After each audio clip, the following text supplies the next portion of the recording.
The champagne glass slipped from my trembling fingers as Natalie's voice echoed through my phone, her words cutting through the elegant ambiance of the Meridian Hotel's rooftop restaurant. "Emma, sweetie, I thought you should know. David's choosing me over you tonight. Check his location if you don't believe me." The crystal shattered against the marble floor, drawing stares from nearby diners celebrating their own special evenings.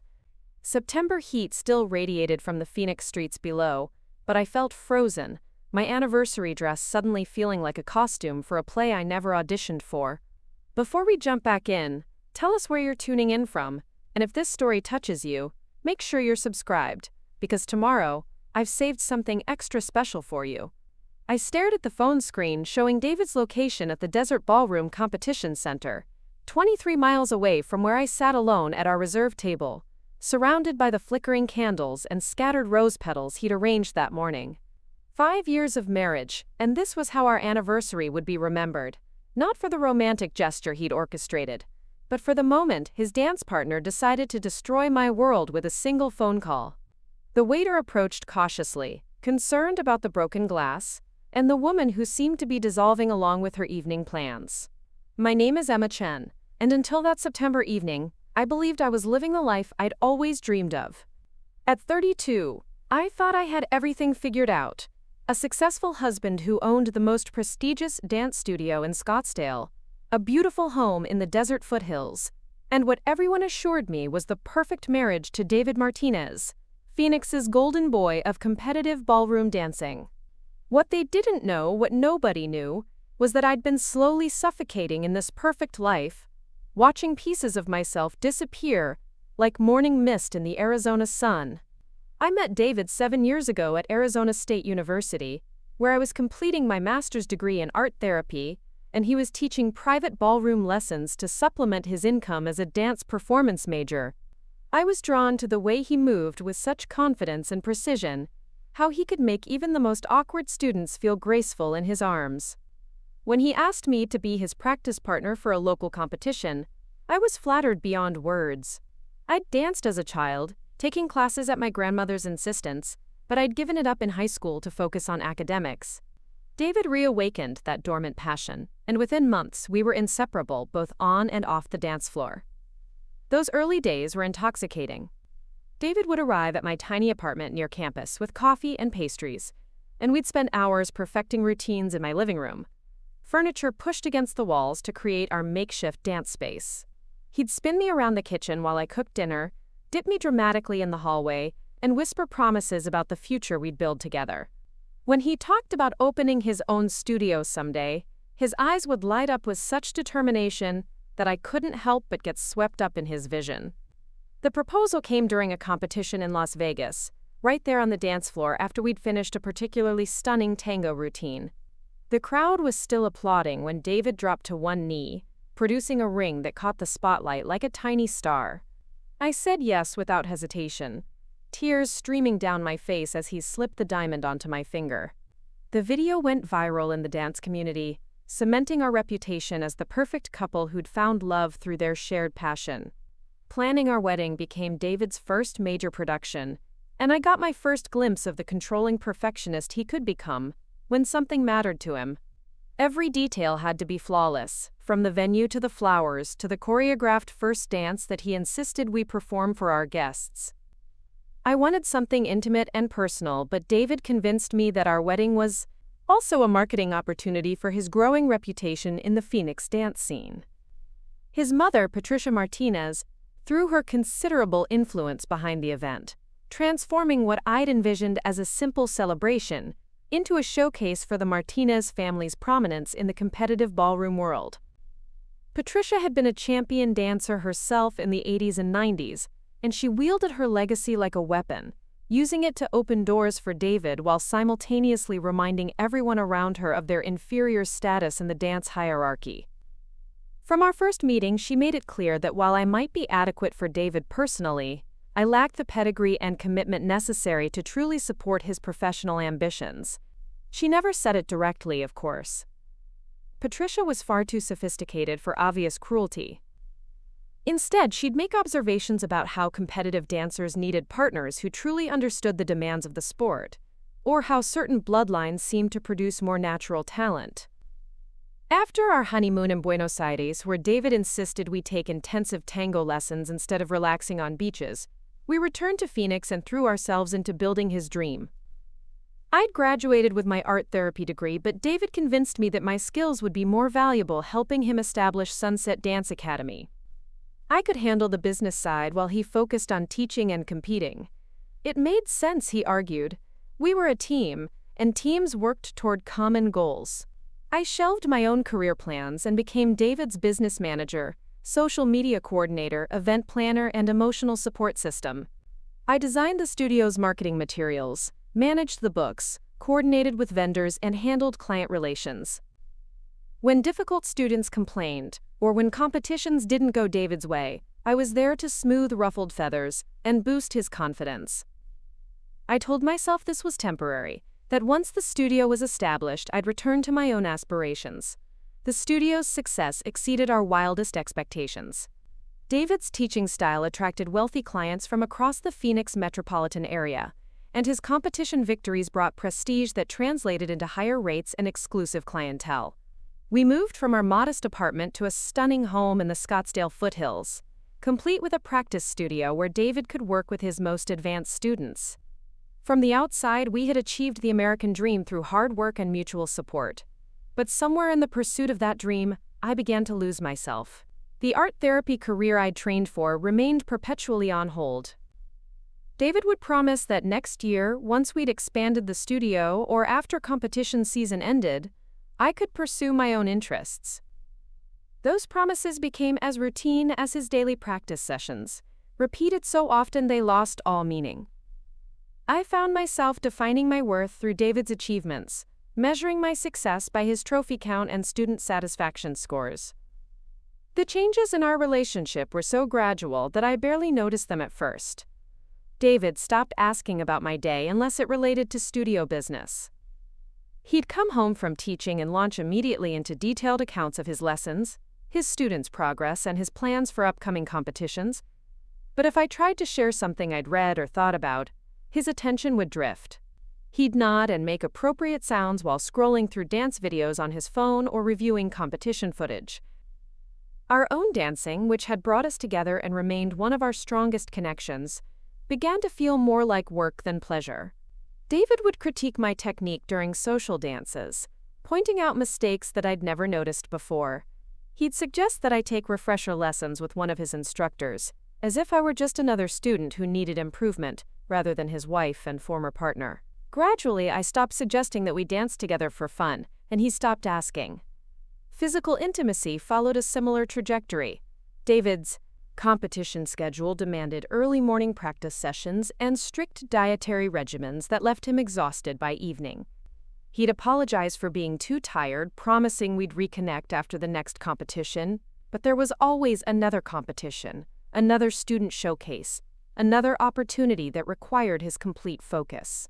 I began to feel like a roommate rather than a wife, sharing space with someone whose real passions lay elsewhere.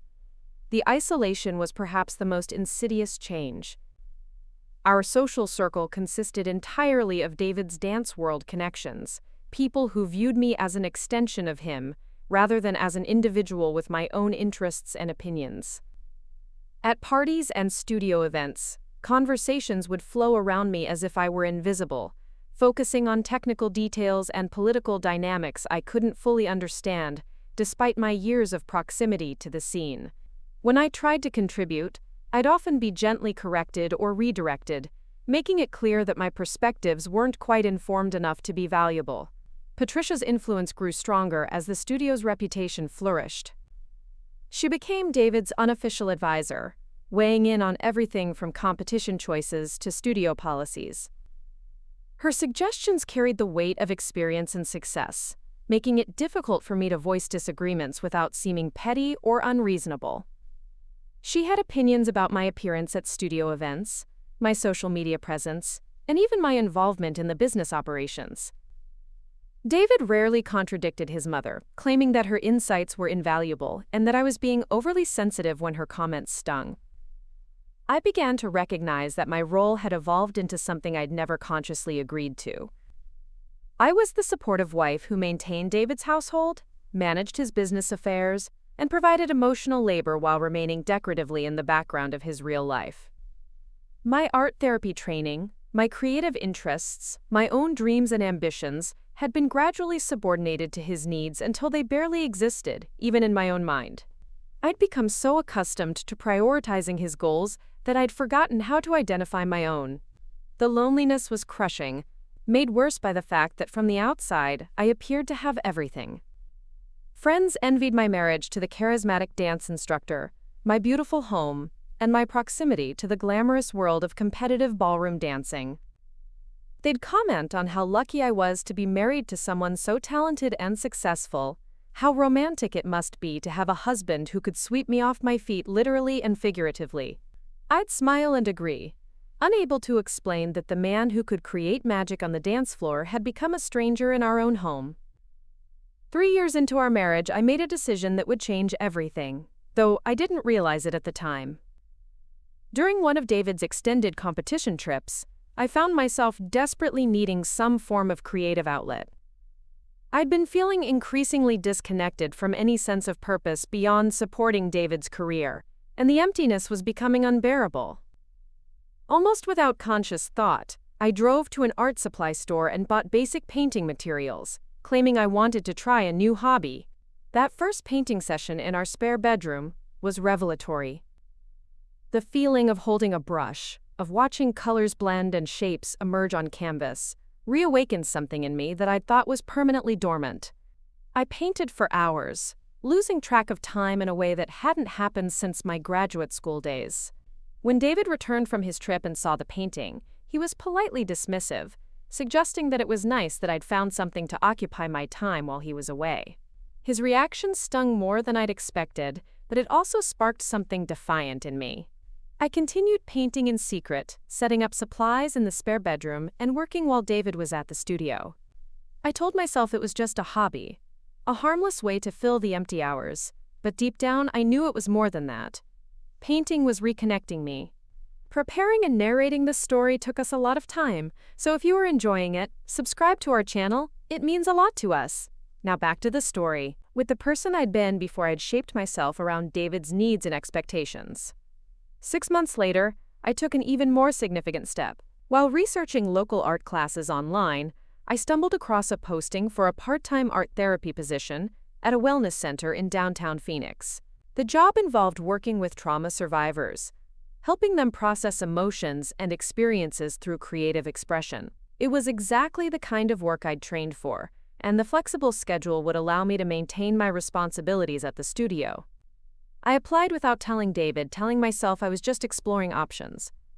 When they offered me the position, I wrestled with the decision for weeks. David's mother had recently increased her criticism of my contributions to the studio, suggesting that my lack of dance background made me less effective than someone with industry experience might be. David hadn't defended me, instead nodding thoughtfully as if Patricia's assessment had merit. I took the job. The work at Phoenix Healing Arts Center was transformative. Working with clients who were rebuilding their lives after trauma reminded me of the power of creative expression and the importance of maintaining one's authentic self even in the face of overwhelming circumstances. I watched people reconnect with their inner strength through art, and I began to remember what it felt like to have purpose beyond supporting someone else's dreams. I told David that I was volunteering at a local nonprofit, which wasn't entirely untrue. The center operated on a sliding scale that made many of my services essentially volunteer work. He expressed mild approval for my charitable impulses but showed no curiosity about the specifics of what I was doing.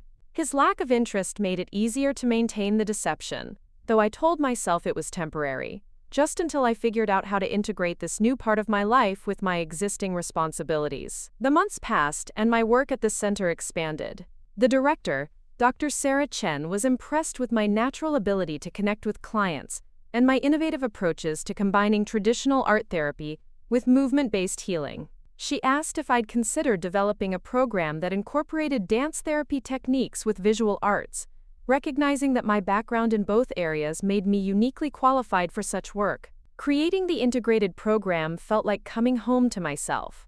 I combined gentle movement exercises with painting and drawing, helping clients explore emotional expression through their bodies before translating those feelings onto canvas. The program was wildly successful, attracting participants from across the Phoenix area and generating interest from other wellness centers and hospitals.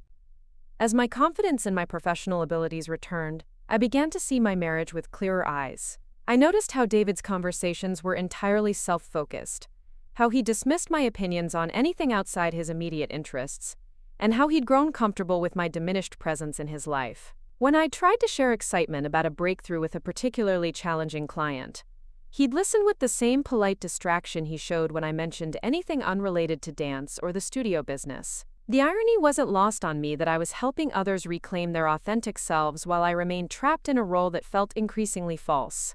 My clients' courage in facing their trauma and rebuilding their identities inspired me to examine my own life more honestly.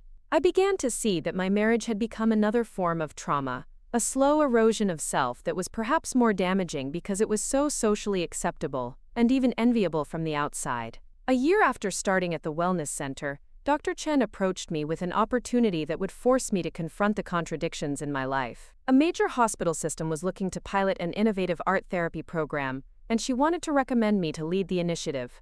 The position would be full-time and would require me to develop curriculum, train staff, and essentially build a new department from the ground up. It was the kind of opportunity that came along once in a career, the chance to make a real impact in the field I'd trained for. I knew I couldn't accept without having a serious conversation with David about my career aspirations and our future together. I'd been living a double life for over a year, growing professionally and personally in ways that he knew nothing about. The success of my work at the center had given me confidence and clarity about my own worth that had been missing for years. I was no longer the uncertain graduate student who'd been grateful for David's attention and guidance. I was a skilled professional with my own valuable contributions to make to the world. I planned to tell David everything during our 5th anniversary dinner. I'd made reservations at the Meridian Hotel, the same place where he'd proposed 3 years earlier.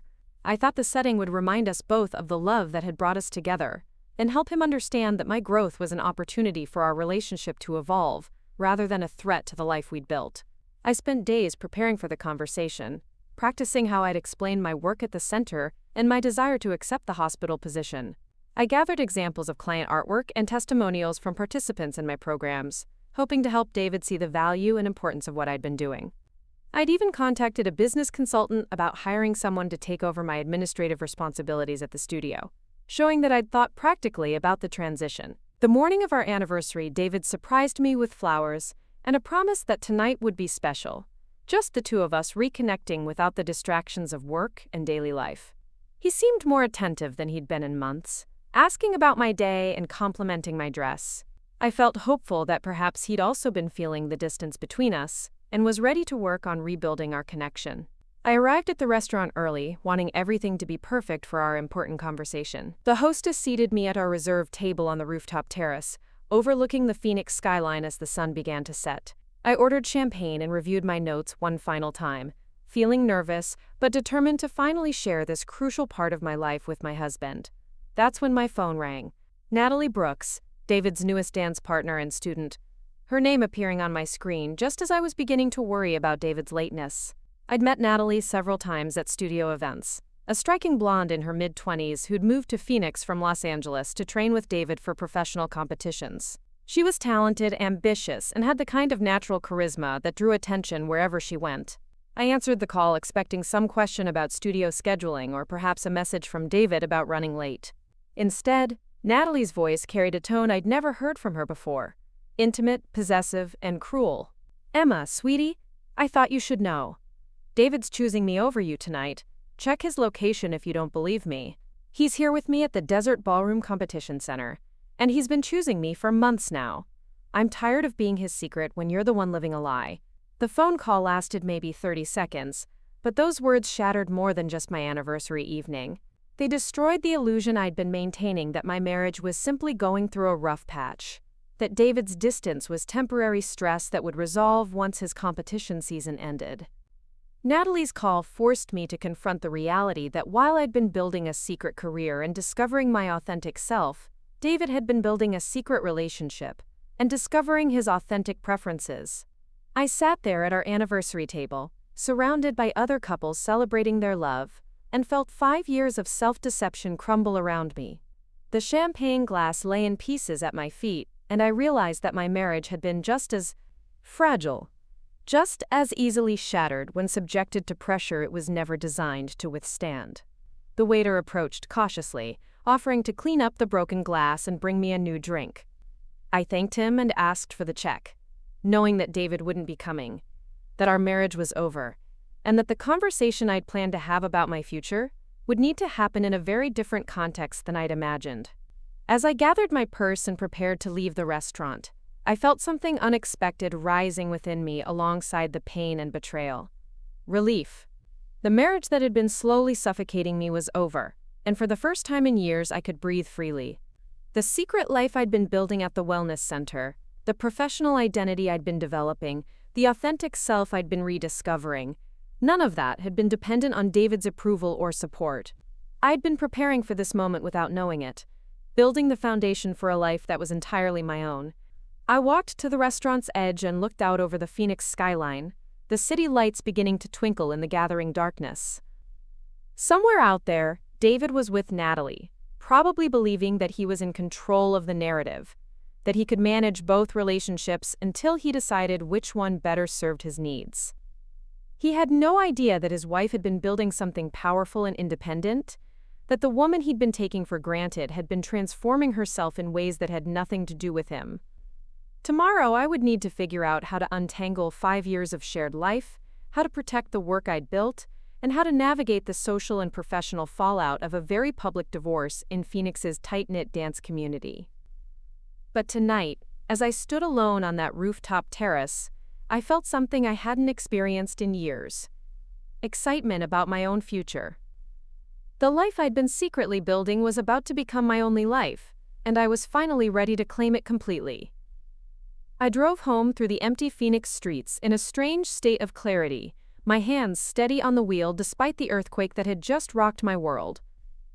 The city looked different somehow, as if Natalie's phone call had shifted the lens through which I viewed everything.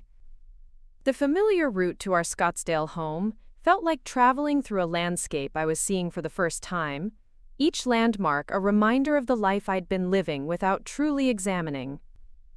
Our house sat dark against the desert hillside, David's absence now explained, but no less painful for having a reason. I pulled into the driveway and sat for a moment in my car, looking at the home we'd chosen together 3 years ago. The architecture that had once seemed so sophisticated now appeared cold and unwelcoming, all clean lines and expensive materials, but lacking any warmth or personality. Even the landscaping reflected David's preferences for dramatic sculptural plants that photographed well, rather than the colorful desert wildflowers I'd suggested. Inside, the silence felt different than the usual quiet of David's evening practice sessions or late studio nights. This wasn't temporary absence but abandonment, and the house seemed to echo with the emptiness of a space that had lost its primary occupant. I walked through rooms that suddenly felt like a museum of someone else's life, noting how little of my personality was reflected in the carefully curated decor. Patricia had helped us choose most of the furniture and artwork, declaring that the home of a prominent dance instructor needed to project success and sophistication. My few personal touches, family photos, books, the small succulent garden I maintained by the kitchen window, seemed like afterthoughts in a space designed to showcase David's achievements. The master bedroom felt particularly foreign, dominated by David's competition trophies and framed photographs from various performances. Our wedding photo sat on the dresser, but it was surrounded by images of David with dance partners from throughout his career, including several recent shots with Natalie that I now viewed with devastating new understanding. Their body language in those photos told a story I'd been blind to, the intimate familiarity between dance partners, extending far beyond the studio. I changed out of my anniversary dress and into comfortable clothes, hanging the elegant black gown in the closet, where it would serve as a reminder of this pivotal night. In the bathroom mirror, I examined my reflection with fresh eyes. At 32, I still looked young, but I could see the subtle ways that years of subordinating my needs had affected me. There was a tension around my eyes, a guardedness in my expression that hadn't been there in our early photos together. I'd been holding my breath for so long that I'd forgotten what it felt like to breathe freely. My phone buzzed with a text from David, finally acknowledging his absence, though not explaining it. Sorry, had to handle an emergency at the studio. Rain check on dinner? The casual dismissal of our anniversary, combined with the obvious lie, would have devastated me that morning. Now it simply confirmed what I already knew about the man I'd married and the relationship I'd been trying so desperately to preserve. I didn't respond to his text. Instead, I made a cup of tea and sat at the kitchen island with my laptop, finally ready to confront the reality of my situation with the same analytical approach I brought to my therapy work. I created a document titled Current Assessment and began listing everything I knew about my life, my marriage, and my options going forward. The financial picture was more complicated than I'd initially realized. While David and I maintained separate accounts alongside our joint finances, most of our significant assets were intertwined. The house, the studio, even my car, were all connected to David's income and credit in ways that would make separation complex. However, my work at the wellness center had been generating more income than I'd acknowledged, even to myself. What had started as a part-time position had evolved into a substantial contract that provided both financial independence and professional credibility. More importantly, Dr. Chen's offer to lead the hospital program represented a complete departure from my current life. The position would provide a salary that could support me independently, along with benefits and the kind of career trajectory I'd abandoned when I'd chosen to support David's dreams instead of pursuing my own. For the first time in years, I had options that didn't depend on David's approval or cooperation. I spent the next several hours researching divorce procedures in Arizona, reading about property division and spousal support calculations. The information was overwhelming but not discouraging. Arizona's community property laws meant that assets acquired during marriage would be divided equally, regardless of whose name appeared on the paperwork. The studio that David considered his personal empire would be subject to division, as would the equity in our home and other investments. I'd contributed to building these assets even if my contributions hadn't been formally recognized. As dawn approached, I made a decision that surprised me with its clarity and conviction. I would not wait for David to come home and explain himself. I would not give him the opportunity to gaslight me about what Natalie had revealed, or to manipulate me into accepting blame for his choices. Instead, I would take control of the situation from the beginning, approaching this crisis with the same professional competence I brought to my therapy work. My first call was to Maya Johnson, my college roommate who'd become a successful graphic designer in Tempe. Maya had always been skeptical of my marriage to David, though she'd been diplomatic about expressing her concerns. She'd watched me diminish over the years and had occasionally made gentle observations about how different I seemed compared to the confident graduate student she'd known. "Emma?" Maya's sleepy voice answered after several rings. "Is everything okay? It's 6 a.m. "David's having an affair," I said without preamble. "His dance partner called me last night during our anniversary dinner to tell me he was choosing her over me. I need help figuring out what to do next." The silence stretched for several seconds before Maya responded, her voice now fully alert and filled with protective anger. "That absolute bastard. I never liked him, you know that. But this is beyond anything I imagined. Where are you? Are you safe?" "I'm at home. David didn't come home last night, and I'm assuming he's with her. I need to think strategically about how to handle this, and I need someone who'll be honest with me about my options." "I'm coming over," Maya said immediately. "Don't make any major decisions until I get there. And Emma?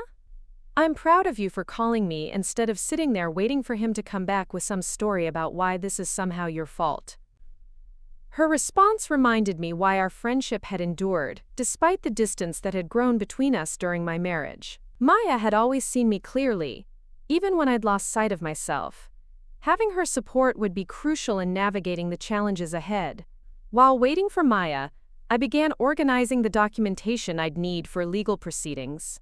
Bank statements, tax returns, business records from the studio, and evidence of my own income and assets.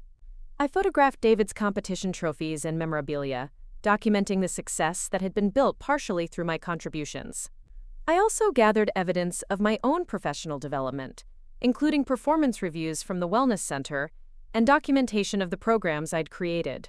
Maya arrived with coffee and pastries from our favorite bakery near ASU, along with a laptop bag and a determined expression that I recognized from our college study sessions. She had always been the pragmatic one, the friend who helped others organize their thoughts and develop action plans when emotions threatened to overwhelm logic. "Okay," she said, settling at the kitchen island and opening her laptop. "Tell me everything, and I mean everything. Don't edit for my feelings or worry about being disloyal to David. I need the complete picture if I'm going to help you navigate this." For the next 2 hours, I shared details about my marriage that I'd never spoken aloud. The gradual erosion of my identity, Patricia's constant criticism, David's increasing distance and self-absorption, and most importantly, the secret life I'd been building at the Wellness Center. Maya listened without judgment, occasionally asking clarifying questions but mostly allowing me to process my thoughts through articulation. "So let me understand this correctly," Maya said when I'd finished. "You've been essentially running David's business while building your own career on the side. You've got professional credentials, a track record of success, and a job opportunity that could provide complete financial independence. Meanwhile, David's been having an affair with his dance partner and lying to you about his whereabouts. Does that sum it up? That's the basic situation, yes. Then why do you seem so uncertain about what to do next? This isn't a difficult decision, Emma. You leave him, take half of everything you built together, and start the life you've already been creating for yourself." Her directness was exactly what I needed to hear. The uncertainty I felt wasn't about the right course of action, but about the magnitude of the changes the decision would require. Divorce would mean dismantling 5 years of shared life, facing social judgment from the dance community that had become my primary social circle, and publicly acknowledging that the perfect marriage everyone envied had been an illusion. "I'm scared," I admitted, "not of being alone or supporting myself, but of the battle this is going to become. David's not going to accept responsibility for destroying our marriage, and Patricia's going to make this as difficult as possible. They'll try to paint me as the problem, claim I wasn't supportive enough or committed enough to the marriage." "Let them try," Maya said fiercely. "You have 5 years of documented evidence showing how you supported David's career at the expense of your own development. You have a professional reputation that's completely separate from him. Most importantly, you have the moral high ground. He's the one who broke his marriage vows, not you."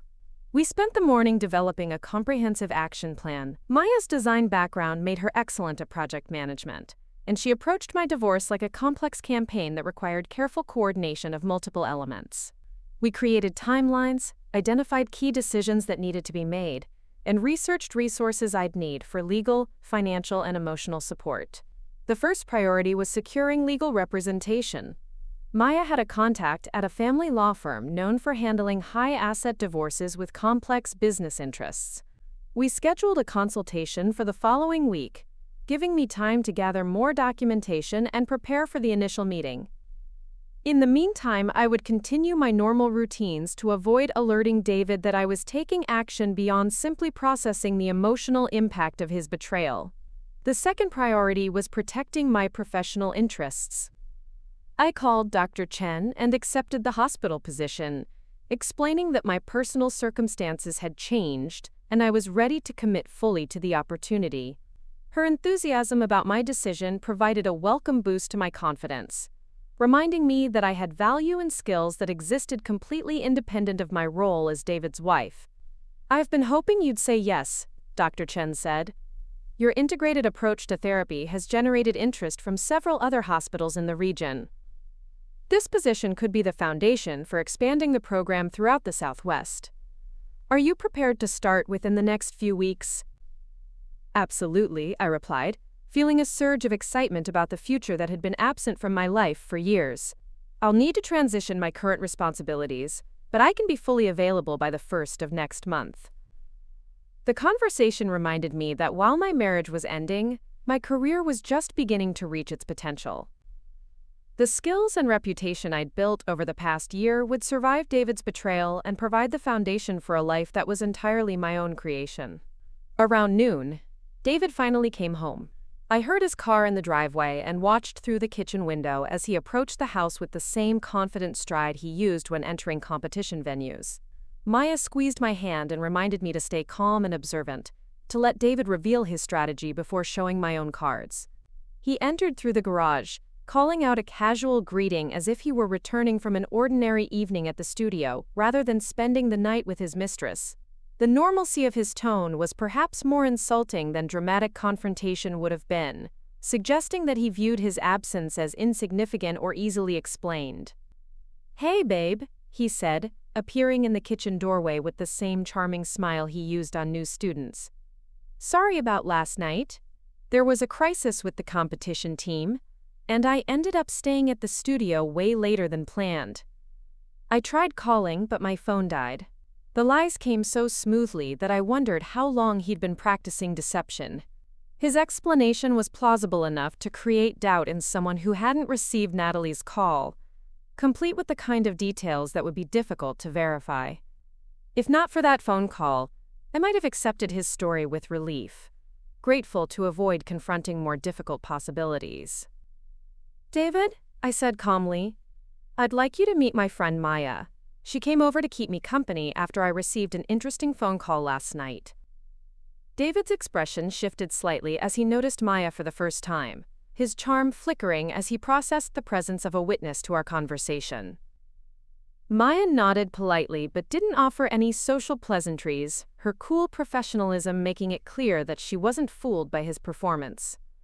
"What kind of phone call?" David asked, his tone carefully neutral but his posture becoming more guarded. "Natalie called me during dinner to let me know that you were choosing her over me. She said you were at the Desert Ballroom Competition Center together, and that you'd been choosing her for months. Would you like to revise your story about where you were last night?" The color drained from David's face as he realized that his carefully constructed explanation had been demolished before he'd even attempted it.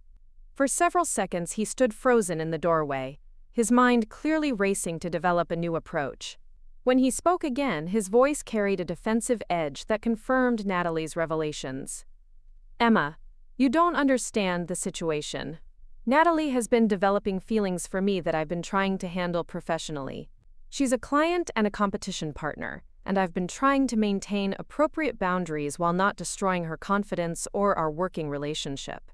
"So you maintained appropriate boundaries by spending our anniversary evening with her instead of your wife?" "It wasn't supposed to be our anniversary evening," David said, his frustration beginning to show. "You were late to dinner, and when Natalie called with a genuine crisis about her performance anxiety, I felt obligated to help her. She's worked too hard to let emotional issues derail her competition season." The audacity of his explanation was breathtaking. Not only was he lying about the basic facts, but he was attempting to make me responsible for his choices by claiming I'd been late to our own anniversary dinner. Maya's sharp intake of breath suggested that she was as stunned as I was by his brazen manipulation. "David," I said, keeping my voice level despite the anger building within me, "I was at the restaurant at exactly our reservation time. You never showed up, and when your dance partner called to tell me you were with her, she made it very clear that your relationship extends far beyond professional obligations."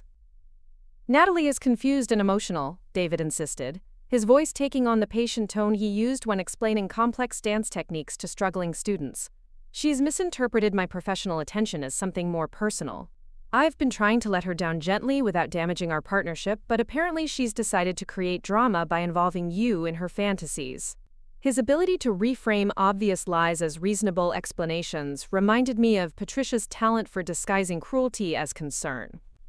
David had learned from his mother how to manipulate reality through strategic presentation, making the victim responsible for misunderstanding rather than holding himself accountable for deception. Maya finally spoke, her voice cutting through David's elaborate rationalization with surgical precision. "So your position is that your dance partner is delusional, that she imagined a romantic relationship that doesn't exist, and that she decided to destroy your marriage out of spite when you rejected her advances?" "That's exactly what happened," David replied, seeming to gain confidence from having his story restated by someone else. "Natalie has been increasingly inappropriate in her behavior, and when I maintained professional boundaries, She retaliated by trying to sabotage my marriage. And where were you last night when this alleged crisis occurred? Maya continued. At the studio, helping Natalie work through her performance anxiety and trying to convince her that her feelings were misdirected.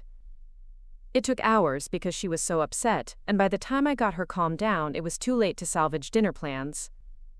The story was plausible enough to create reasonable doubt, and I could see David's confidence returning as he warmed to his narrative. He'd always been skilled at performing under pressure, and he was treating this confrontation like a competition routine that required precise execution to succeed. "David," I said quietly, "show me your phone." The request clearly caught him off guard, his practiced composure faltering as he processed the implications. If his story were true, his phone would contain evidence of the crisis he'd described. Frantic calls from Natalie, messages about competition concerns, documentation of the professional emergency that had kept him away from our anniversary dinner. "My phone?" he repeated, stalling for time. "Yes. If you spent the evening at the studio helping Natalie with performance anxiety, there should be messages, calls, maybe photos or videos of practice sessions. Show me the evidence of this professional crisis that was more important than our marriage." David's hand moved instinctively toward his pocket before stopping, his expression revealing that he understood the trap. Whatever was on his phone would contradict his story, providing evidence of intimate communication with Natalie that no professional relationship would justify. "Emma, this is ridiculous. You're asking me to prove my innocence based on the accusations of someone who's clearly unstable. Our marriage shouldn't be subject to investigation because a delusional client decided to cause problems. Our marriage became subject to investigation the moment you chose to spend our anniversary with another woman," I replied. "And if Natalie is as unstable as you claim, then you've shown incredibly poor judgment in maintaining any kind of relationship with her, professional or otherwise." Maya leaned forward, her expression sharpening with interest. "Actually, David, let's explore that angle. If Natalie has been behaving inappropriately and making you uncomfortable, what steps have you taken to address the situation? Have you discussed it with Emma? Have you consulted with other professionals about how to handle a client who's crossing boundaries?" The questions exposed the weakness in David's explanation. If he'd truly been dealing with an inappropriate student, he would have sought advice from his wife or colleagues about how to manage the situation professionally. His failure to mention any concerns about Natalie's behavior suggested that the inappropriate conduct existed only in his current narrative. "I didn't want to worry Emma with studio drama," David said weakly. "She has enough stress with her volunteer work and managing the business side of the academy." "Volunteer work?" Maya repeated, glancing at me with raised eyebrows. I realized that David still had no idea about the extent of my professional development or the job offer I'd just accepted. His dismissive reference to my volunteer work revealed how little attention he'd been paying to my actual activities over the past year. While I'd been building a significant career in art therapy, he'd remained convinced that I was simply filling time with charitable activities that posed no threat to his central role in my life. "David," I said, making a spontaneous decision to reveal information I'd planned to share at our anniversary dinner. "I've been offered a position as Director of Art Therapy Services at Phoenix General Hospital. It's a full-time role that will involve developing programs for multiple hospital systems throughout the region." I accepted this morning. The shock on his face was genuine and complete. Whatever scenarios he'd imagined for managing the fallout from Natalie's phone call, none had included the possibility that I might have independent professional opportunities that didn't require his approval or support. "You accepted a job without discussing it with me?" he asked, his voice rising with indignation. "I accepted a career opportunity that I've been working toward for over a year," I corrected. "Just like you accepted an affair with your dance partner without discussing it with me." The parallel clearly hadn't occurred to him, and his struggle to process this new information provided a glimpse into how completely he'd underestimated my independence and capabilities. David had been operating under the assumption that I would remain in my supporting role regardless of his choices, that my identity was so intertwined with his success that I couldn't imagine alternatives. Maya stood up, gathering her laptop and bag with purposeful efficiency. "Emma, I think you have all the information you need to make decisions about your future. David, I'd recommend getting legal representation soon, because this conversation has made it clear that your marriage is over. Her directness cut through the elaborate dance of accusation and denial that David had been attempting to choreograph. She was right that continued discussion would serve no purpose beyond allowing David more opportunities to manipulate the narrative. "Emma, wait," David said as I walked Maya toward the door. "Don't let her turn you against me. We can work through this if you'll just listen to reason, instead of reacting emotionally to Natalie's lies." I turned back to face my husband, seeing him clearly for perhaps the first time in our relationship. The charming dance instructor who'd swept me off my feet had always been a performance, a carefully crafted persona designed to win admiration and compliance. The real David was a man who cheated on his wife and then blamed his victim for misunderstanding the situation. "David," I said with calm finality, "I want you to move out of the house by the end of the week. You can stay at the studio, or with your mother, or wherever you'd like. But I won't be sharing space with someone who lies to me so casually. My lawyer will be in touch about divorce proceedings." "Your lawyer?" he repeated, his composure finally cracking completely. "Emma, you're overreacting. We can go to counseling, work through this misunderstanding. You can't just throw away 5 years of marriage because of one mistake." "I'm not throwing away our marriage, David. You already did that when you chose Natalie over me. I'm just accepting the reality of the situation and moving forward accordingly." As Maya and I left the house together, I felt a strange combination of devastation and liberation. The life I'd known was ending, but the life I'd been secretly building was about to become my complete reality. For the first time in years, I would wake up each morning accountable only to myself, pursuing goals that reflected my own values and interests, rather than supporting someone else's dreams. The battle ahead would be difficult, but I was no longer the uncertain graduate student who'd been grateful for David's attention. I was a skilled professional with my own resources and support system, and I was finally ready to fight for the authentic life I deserved. The phone started ringing before 7 in the morning, Patricia's name flashing on the screen with the persistence of someone accustomed to having her calls answered immediately. I let it go to voicemail, already anticipating the storm that David's mother would bring to this situation. By the time I finished my morning coffee, she'd called 4 more times and left 2 voicemails that I deleted without listening to. Whatever Patricia had to say about my decision to end my marriage could wait until I'd had time to prepare for the conversation on my own terms. David had left the house the night before with 2 suitcases and a wounded expression that suggested he still believed this crisis could be managed through the right combination of charm and manipulation. His parting words had been a promise that he'd give me space to calm down and think rationally about our situation, as if my decision to divorce him was an emotional overreaction rather than a logical response to his betrayal. The condescension in his tone had only reinforced my certainty that ending our marriage was the right choice. My appointment with Jennifer Walsh, the family law attorney Maya had recommended, was scheduled for 10 o'clock. I'd spent the previous evening organizing financial documents and creating a timeline of events that led to our separation. Jennifer's reputation for handling complex divorces involving business assets made her expensive, but Maya had assured me that her expertise would be worth the investment. I needed someone who could match Patricia's influence and David's charm with superior legal strategy. The law offices of Walsh & Associates occupied the top floor of a sleek building in downtown Phoenix, with floor-to-ceiling windows offering panoramic views of the valley. Jennifer Walsh was a woman in her early 50s, with silver hair and sharp blue eyes that seemed to catalog every detail of my appearance and demeanor within seconds of our introduction. Her handshake was firm, her manner professional but warm, and her office walls displayed numerous awards and certifications that suggested a long history of successful advocacy for her clients. "Emma," she said, gesturing toward a comfortable seating area away from her imposing desk. "Maya gave me a brief overview of your situation, but I'd like to hear the details directly from you.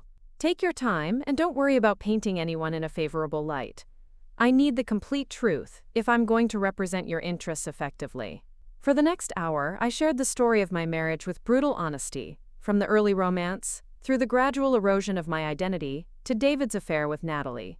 Jennifer listened without interruption, occasionally taking notes but mostly maintaining eye contact, that encouraged me to continue even when the details became painful to articulate. When I finished, she leaned back in her chair with an expression that suggested she'd heard similar stories many times before.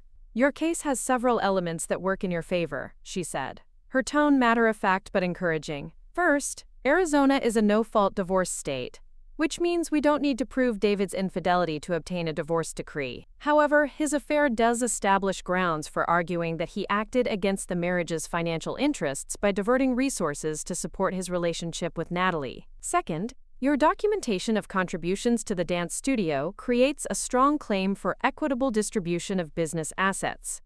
She opened a legal pad and began sketching out the key issues we'd need to address. "The studio will be our biggest challenge, because David will argue that his reputation and expertise are the primary value drivers.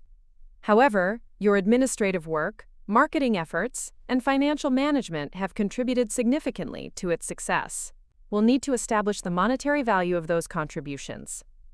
"What about my new job at the hospital?" I asked. "Does that affect the settlement calculations?" "Actually, it works in your favor.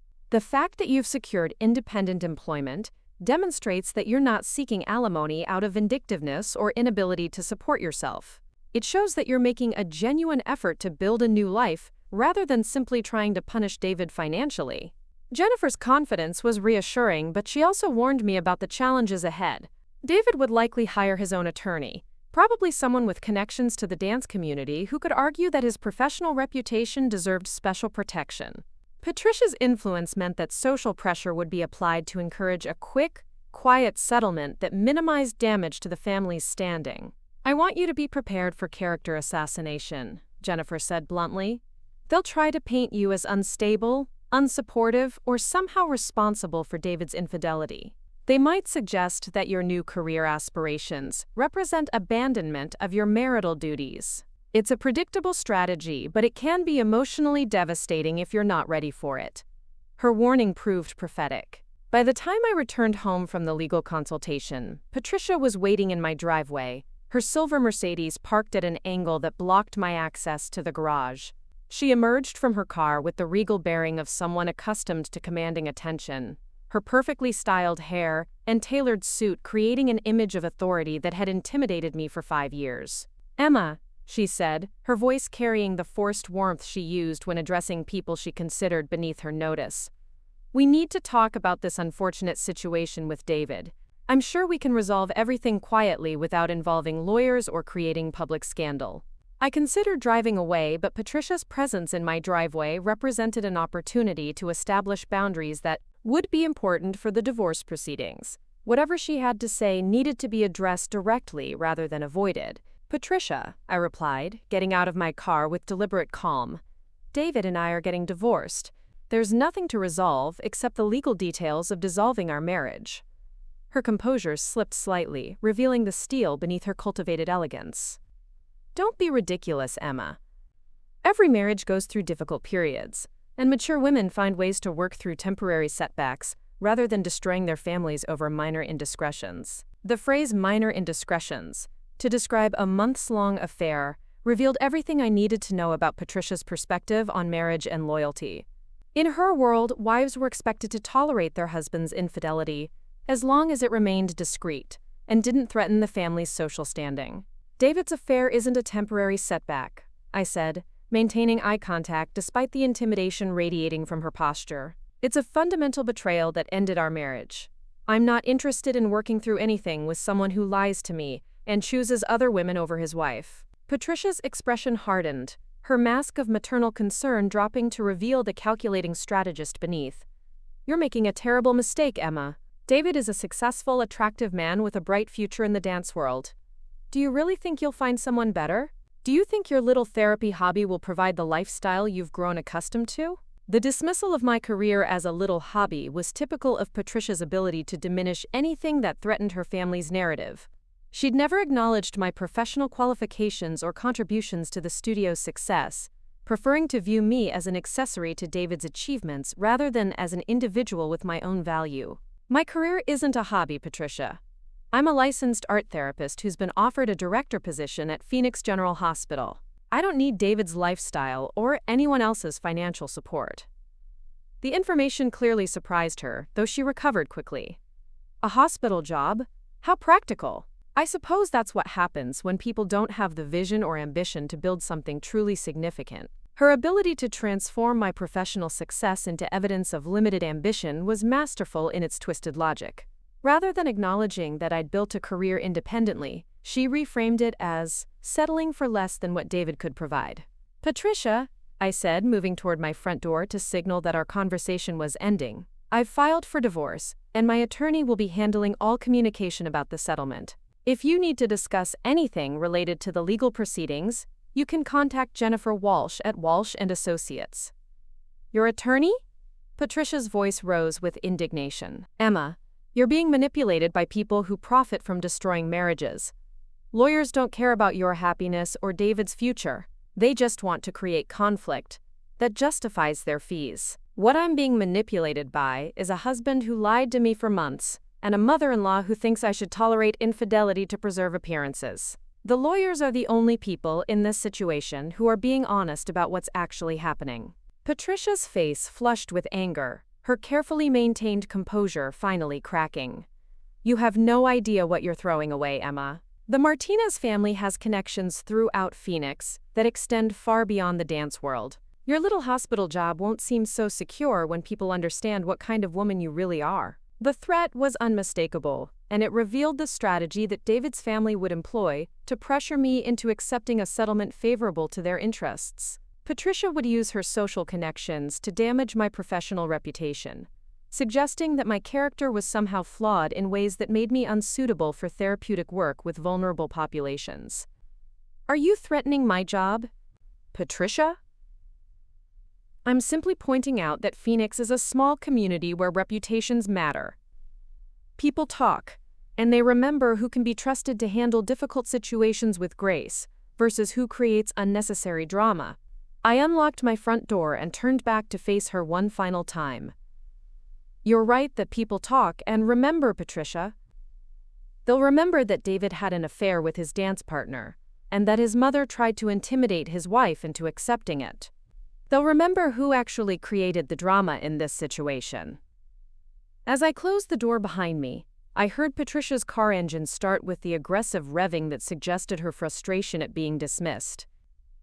The confrontation had been unpleasant but necessary, establishing that I wouldn't be intimidated into accepting blame for David's choices, or pressured into a settlement that didn't reflect my contributions to our shared assets.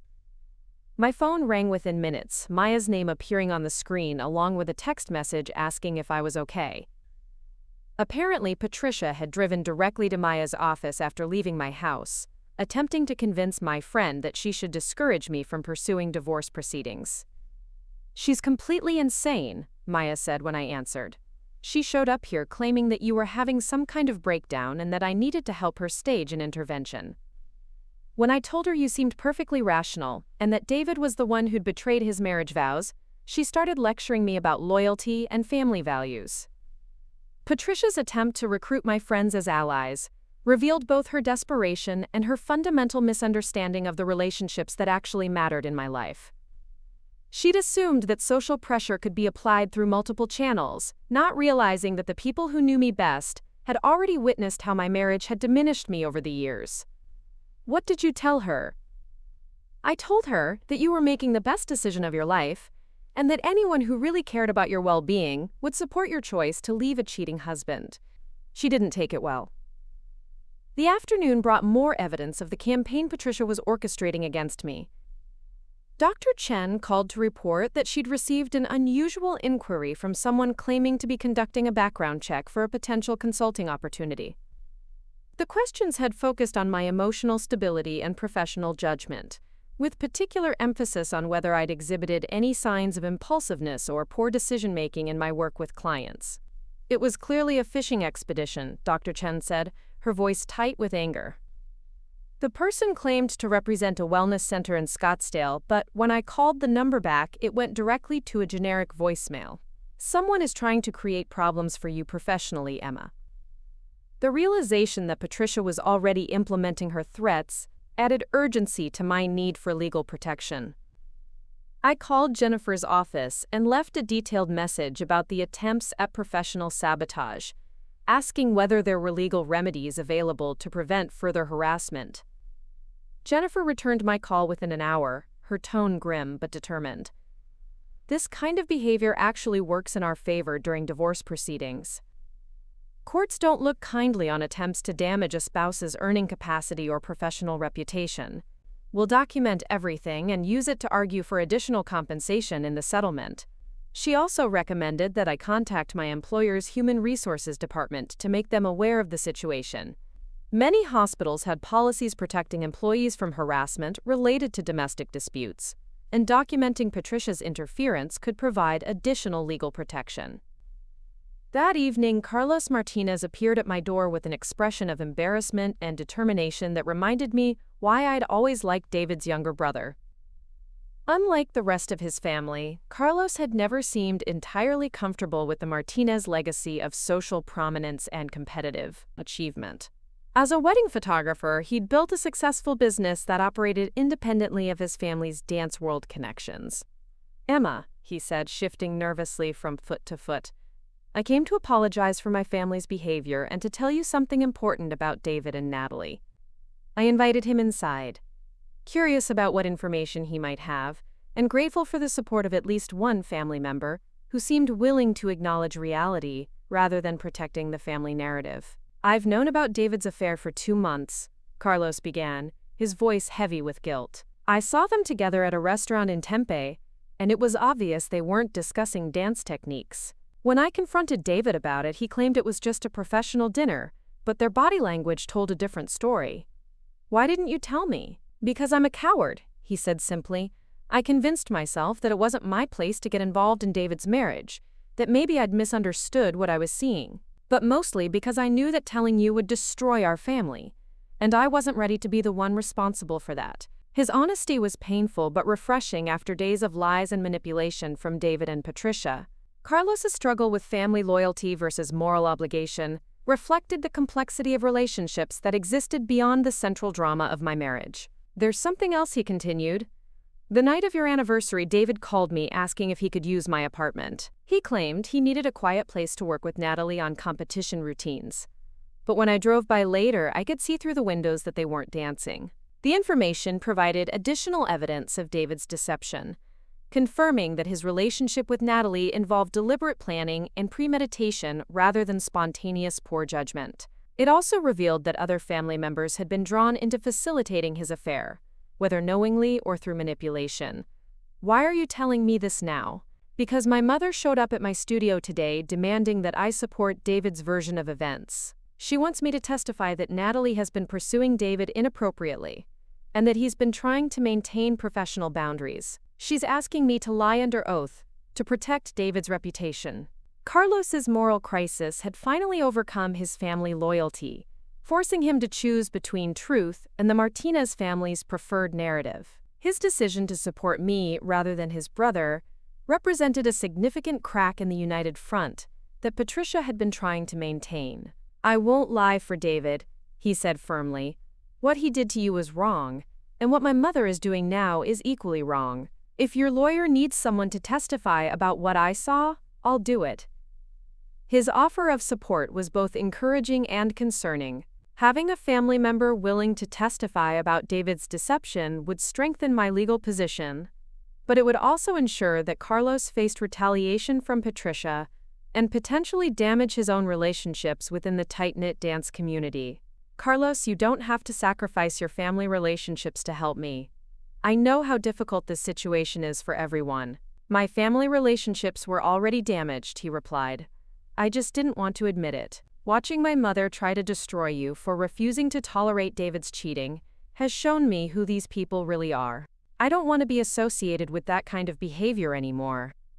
After Carlos left, I spent the evening reflecting on how quickly the foundations of my social world had shifted. Within days of David's affair being exposed, battle lines had been drawn that extended far beyond our immediate family.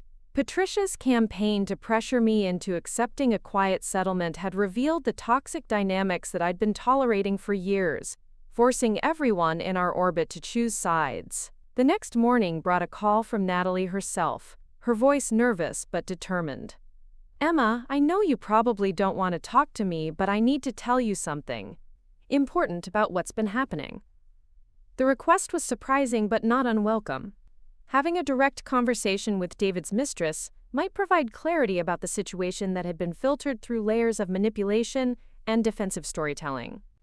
"I'm listening," I said, curious about what information Natalie might offer. "David's been lying to both of us," she said without preamble. "He told you that I was pursuing him inappropriately, but he told me that your marriage was over and that you were already planning to divorce him. He said you were just staying together for appearances until after competition season ended." The revelation provided insight into David's strategy for managing both relationships simultaneously. Rather than simply cheating, he'd created elaborate narratives that allowed him to maintain plausible deniability with both women, while positioning himself as the victim of circumstances beyond his control. "When did he first tell you that our marriage was ending?" 3 months ago, right after we started spending time together outside the studio. I asked him directly about his wife, and he said you'd grown apart and were planning to separate quietly. He showed me texts that he claimed were from you discussing divorce attorneys. The sophistication of David's deception was breathtaking. He'd apparently fabricated evidence to support his lies, creating fake communications that would convince Natalie that his marriage was already over. The level of planning and manipulation required for such elaborate dishonesty revealed a person capable of sustained, calculated betrayal. "Natalie, did you make that phone call to me on our anniversary?" "Yes, and I regret it completely. David had told me that you knew about our relationship and were okay with it, that you'd even encouraged him to bring me to important events because you were tired of pretending to be interested in his career. When he chose to spend your anniversary with me instead of going to dinner with you, I thought I was helping to end a charade that everyone was tired of maintaining." Her explanation revealed how thoroughly David had manipulated both of us, creating false narratives that served his needs, while putting us in positions where we would inevitably hurt each other. Natalie's phone call hadn't been motivated by cruelty, but by a genuine belief that she was helping to resolve an uncomfortable situation that David had described as mutually desired. "I found out the truth when Patricia called me yesterday," Natalie continued. "She wanted me to support David's story about being harassed by an unstable client, and she described your marriage in ways that were completely different from what David had told me. When I confronted him about the contradictions, he finally admitted that he'd been lying to me about your relationship status. How did you respond to that?" "I ended our relationship immediately and told him I wouldn't be part of any plan to manipulate divorce proceedings. I also told him that if he tried to paint me as the pursuer, rather than acknowledging his own choices, I'd tell everyone the truth about how he'd misrepresented his marriage to justify our affair." Natalie's decision to break with David and refuse to participate in his defensive strategy was unexpected but welcome.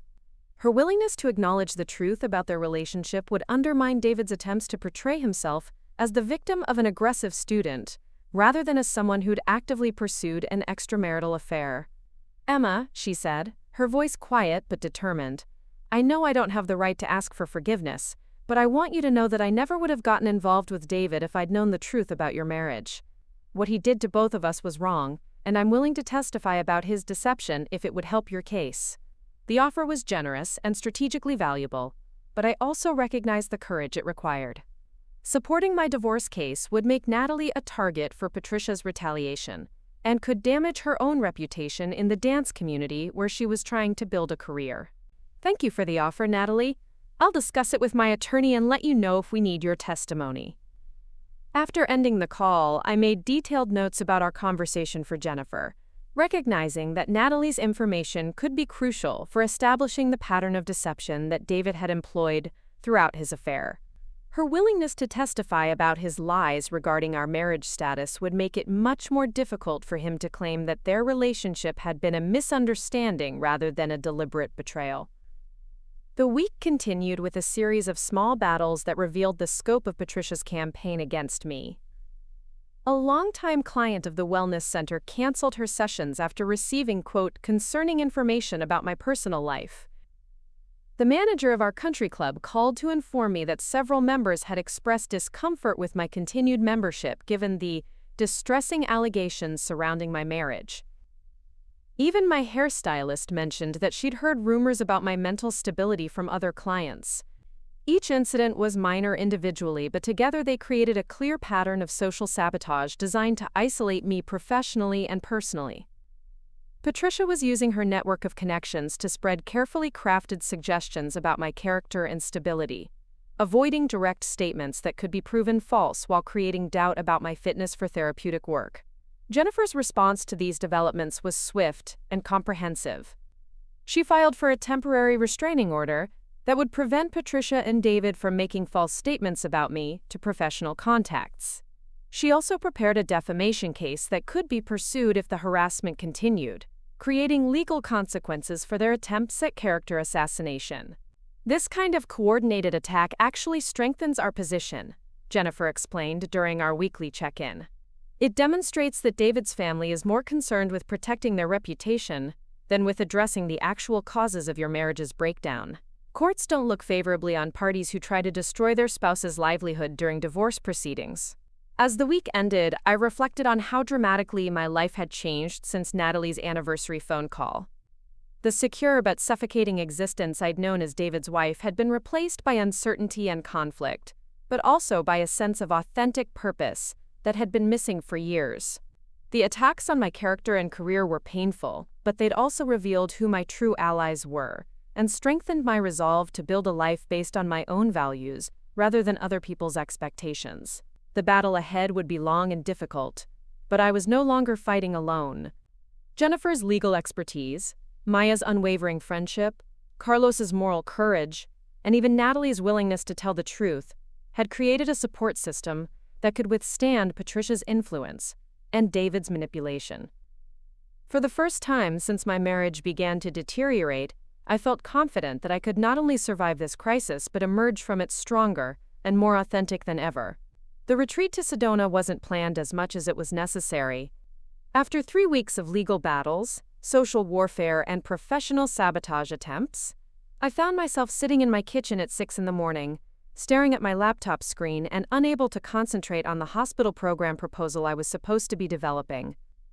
The constant stress of defending myself against Patricia's attacks while managing the emotional aftermath of David's betrayal had left me feeling scattered and reactive rather than strategic and purposeful.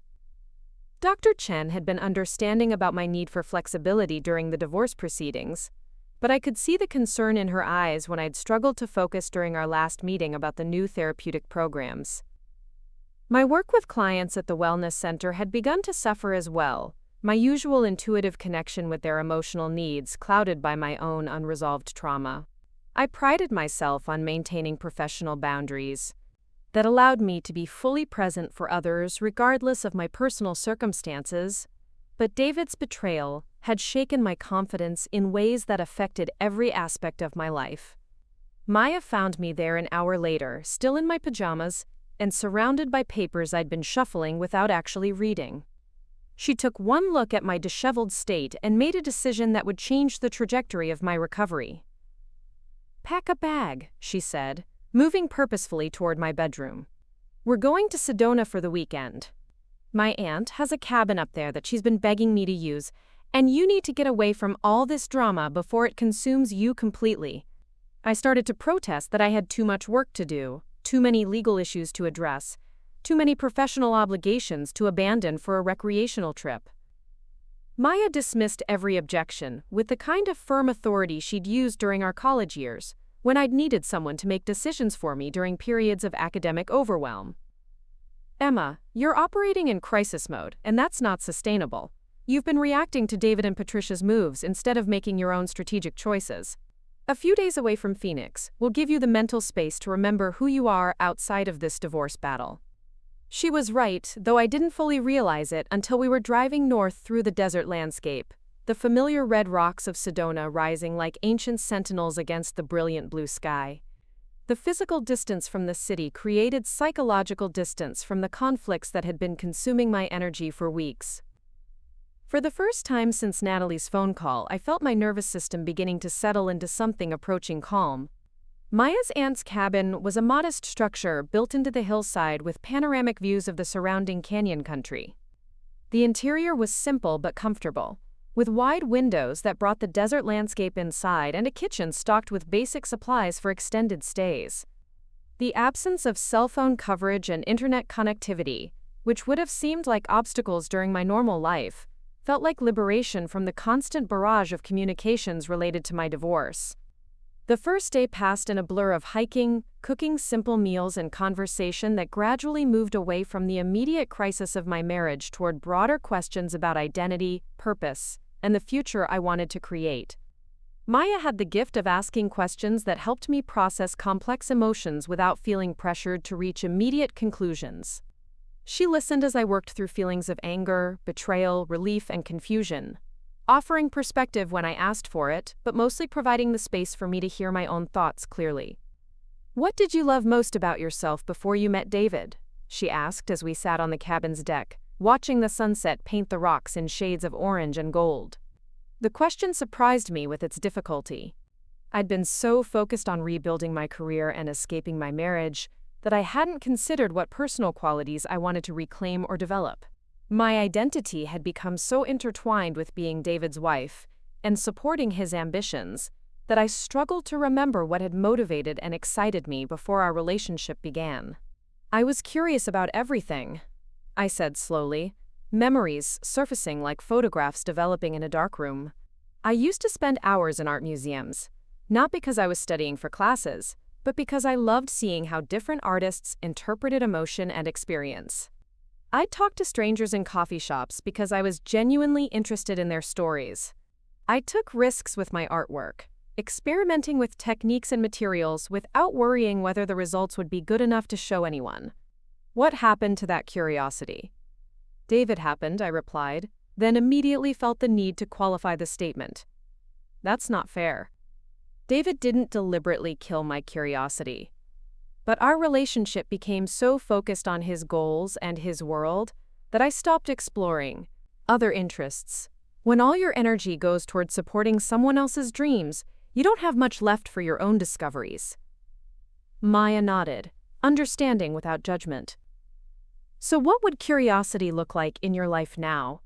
What would you explore if you weren't worried about anyone else's expectations or approval?" The question stayed with me through the night and into the next day as we hiked through red rock formations that seemed designed to inspire contemplation.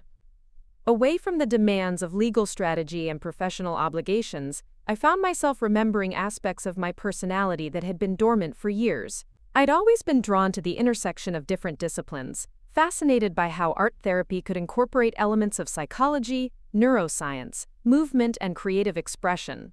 During my marriage, I'd focused on developing expertise in traditional therapeutic approaches, but my real passion lay in pushing boundaries and creating innovative programs that hadn't been tried before.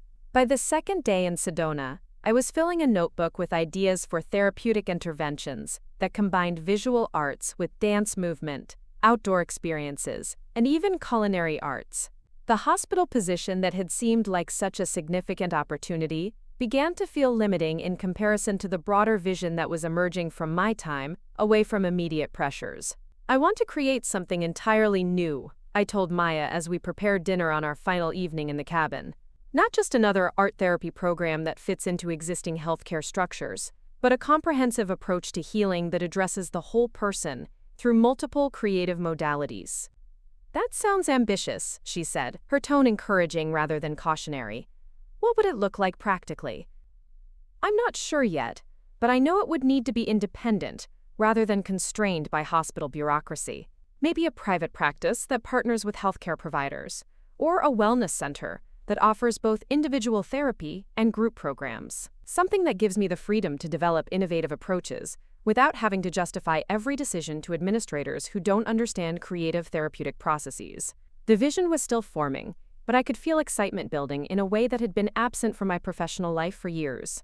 The hospital position represented security and prestige, but it wouldn't allow for the kind of experimental work that truly energized me. David's betrayal had forced me to reconsider every aspect of my life, and I was beginning to realize that this crisis might be an opportunity to build something more authentic than anything I'd previously imagined. On our drive back to Phoenix, Maya helped me develop a preliminary plan for transitioning from my current reactive stance to a more proactive approach to both my divorce and my career. Instead of simply responding to Patricia's attacks and David's manipulations, I would focus on building the foundation for my post-divorce life while allowing my legal team to handle the immediate battles. The first step was having an honest conversation with Dr. Chen about my long-term goals. While I was grateful for the hospital opportunity, I needed to determine whether accepting the position would advance my broader vision or simply provide a prestigious distraction from my real ambitions. Dr. Chen listened thoughtfully as I explained my evolving perspective on therapeutic practice and my interest in developing more comprehensive approaches to healing. Rather than seeming disappointed by my ambivalence about the hospital role, she appeared intrigued by the innovative directions my thinking was taking. "Emma, your integrated approach to therapy has always been your greatest strength," she said. "The hospital position would give you valuable administrative experience and expand your professional network, but it wouldn't allow for the kind of creative development you're describing. Have you considered starting your own practice?" The suggestion wasn't entirely surprising, but having it come from someone I respected professionally gave weight to ideas that had seemed too ambitious to pursue seriously.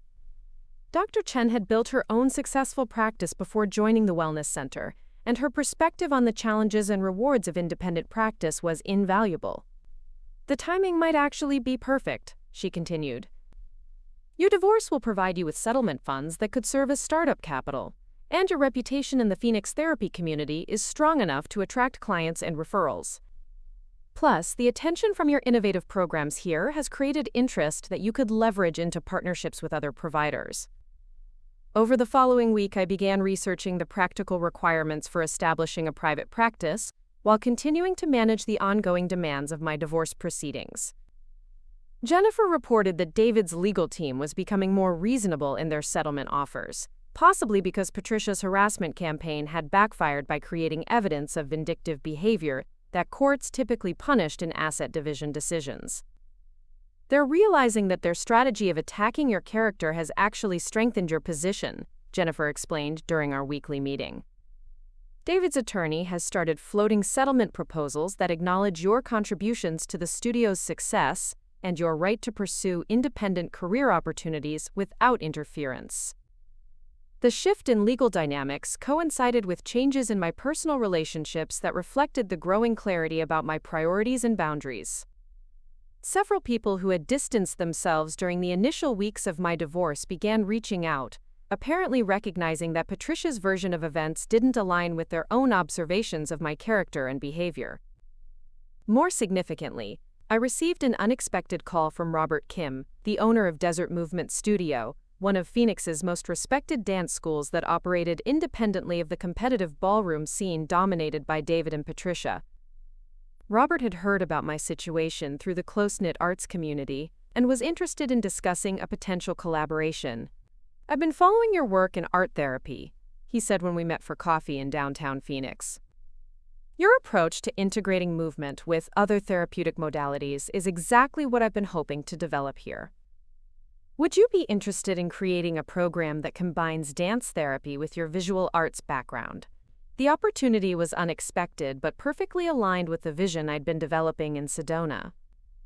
Robert's studio had a reputation for innovation and artistic integrity that made it an ideal partner for experimental therapeutic work. Unlike the hospital position, which would have required me to work within established protocols, this collaboration would encourage me to push boundaries and develop new approaches. "I'm very interested," I replied, "but I should mention that I'm currently in the middle of divorce proceedings that might create some complications." Robert waved off the concern with a gesture that suggested he'd dealt with similar situations before. "The Phoenix arts community is small enough that everyone knows about your situation with David. What I care about is your professional qualifications and your vision for therapeutic work, not the personal drama that other people have created around your marriage." His matter-of-fact acceptance of my circumstances was refreshing after weeks of feeling like my personal life had contaminated every professional interaction. Robert's focus on my actual capabilities rather than my social connections represented the kind of environment where I could thrive independently of any associations with David's world. We spent the next hour discussing possibilities for programs that would combine dance movement therapy with visual arts, outdoor experiences, and other creative modalities. Robert's enthusiasm for innovative approaches matched my own, and by the end of our meeting, we'd outlined a partnership that would allow me to develop comprehensive therapeutic programs while building toward an independent practice. The collaboration with Desert Movement Studio provided a professional foundation that complemented the emotional healing I'd been experiencing since my retreat to Sedona. For the first time since my marriage began to deteriorate, I felt excited about the future, rather than simply determined to survive the present crisis. Maya noticed the change immediately when we met for dinner that weekend. "You look different," she said, studying my face with the attention to detail that made her such a skilled designer. "Lighter somehow, like you're not carrying as much weight on your shoulders." She was right that something fundamental had shifted. The constant tension that had characterized my life during the early weeks of divorce proceedings had been replaced by a sense of purposeful momentum. I was no longer just escaping from a bad situation, but actively building toward something positive and meaningful. "I think I'm finally remembering who I was before I got lost in trying to be the perfect wife," I said. "The work with Robert feels like coming home to myself in a way that nothing has for years." The therapeutic programs we developed over the following month exceeded both of our expectations. Clients responded enthusiastically to the integrated approach that addressed emotional healing through multiple creative channels simultaneously. The waiting list for sessions grew quickly, and other healthcare providers began inquiring about partnerships that would expand access to our innovative methods. Most importantly, the work felt authentic in a way that had been missing from my professional life during my marriage. Instead of constraining my creativity to fit within acceptable boundaries, I was encouraged to explore new possibilities and develop approaches that reflected my unique perspective and training. The success of the Desert Movement Studio collaboration also provided leverage in my divorce negotiations. Jennifer was able to argue that my demonstrated ability to generate independent income through innovative therapeutic work warranted additional consideration in asset division calculations. The settlement discussions began focusing on my right to pursue my chosen career without interference, rather than on whether I deserved financial support. "David's team is starting to understand that you're not the dependent spouse they initially assumed you were," Jennifer reported after a particularly productive mediation session. "Your professional achievements since the separation have made it clear that you have the capability and ambition to build a successful, independent life." The shift in how my capabilities were perceived extended beyond legal proceedings to social dynamics within Phoenix's interconnected professional communities. People who had initially viewed my divorce as evidence of instability began recognizing it as a necessary step toward authentic personal and professional development. Dr. Chen invited me to present my integrated therapeutic approach at a regional conference on innovative healthcare practices. The presentation generated significant interest from other practitioners and led to consulting opportunities that would provide additional income streams while building my reputation in therapeutic communities beyond Phoenix. "Your work represents exactly the kind of forward-thinking approach that healthcare needs," one attendee told me after my presentation. "Have you considered developing training programs to teach these methods to other therapists?" The suggestion opened yet another avenue for professional development that aligned with my growing vision for comprehensive therapeutic practice. Teaching and training other practitioners would allow me to multiply the impact of innovative approaches while creating sustainable revenue sources for my independent practice. As autumn arrived in Phoenix, bringing relief from the intense summer heat, I reflected on how dramatically my life had transformed since that devastating anniversary dinner 6 months earlier. The woman who had sat alone at the Meridian Hotel, shattered by her husband's betrayal, had evolved into someone confident enough to leave a secure hospital position in favor of building something entirely original. The divorce proceedings were nearing completion, with a settlement that acknowledged my contributions to our shared success while providing the financial foundation for my independent future. More importantly, the emotional healing that had begun in Sedona had continued through my therapeutic work, allowing me to process the trauma of David's betrayal while building resilience for whatever challenges lay ahead. David himself had become a peripheral figure in the drama of my transformation. His initial attempts to control the narrative had given way to resignation, as it became clear that I was thriving independently of our relationship. Our few necessary interactions during mediation sessions revealed a man who seemed diminished by his own choices, struggling to maintain his confident facade as the consequences of his deception became apparent. Patricia's influence had also waned as her attacks on my character proved counterproductive. Several members of Phoenix's professional community had privately expressed disapproval of her behavior, and her reputation for manipulative tactics had begun to affect her own social standing. The campaign to destroy my career had instead highlighted the toxic dynamics that had characterized my marriage and validated my decision to seek independence. Most significantly, I had discovered that the life I was building independently was more fulfilling than anything I had experienced during my marriage. The creative freedom, professional autonomy, and authentic relationships that characterized my new existence represented everything that had been missing from my years as David's supporting spouse. The therapeutic work that had begun as a secret escape from my unfulfilling marriage had evolved into a comprehensive vision for healing that addressed the whole person through multiple creative modalities. The programs I was developing with Robert Kim had attracted attention from healthcare providers throughout the Southwest, creating opportunities for expansion that would have been impossible within traditional institutional structures. As I prepared to sign the final divorce papers that would legally end my marriage to David, I felt not sadness, but gratitude for the crisis that had forced me to reclaim my authentic self. The betrayal that had initially seemed like devastating destruction had actually been liberation from a life that was slowly erasing my identity and potential. The woman who walked into Jennifer's office to complete the divorce proceedings was fundamentally different from the one who had first sought legal advice months earlier. Confident, purposeful, and excited about the future, I was finally ready to build a life that reflected my own values and aspirations rather than someone else's expectations. David's signature on the settlement documents represented not an ending, but a beginning. The foundation I had built during the difficult months of divorce proceedings would support a future limited only by my own imagination and determination.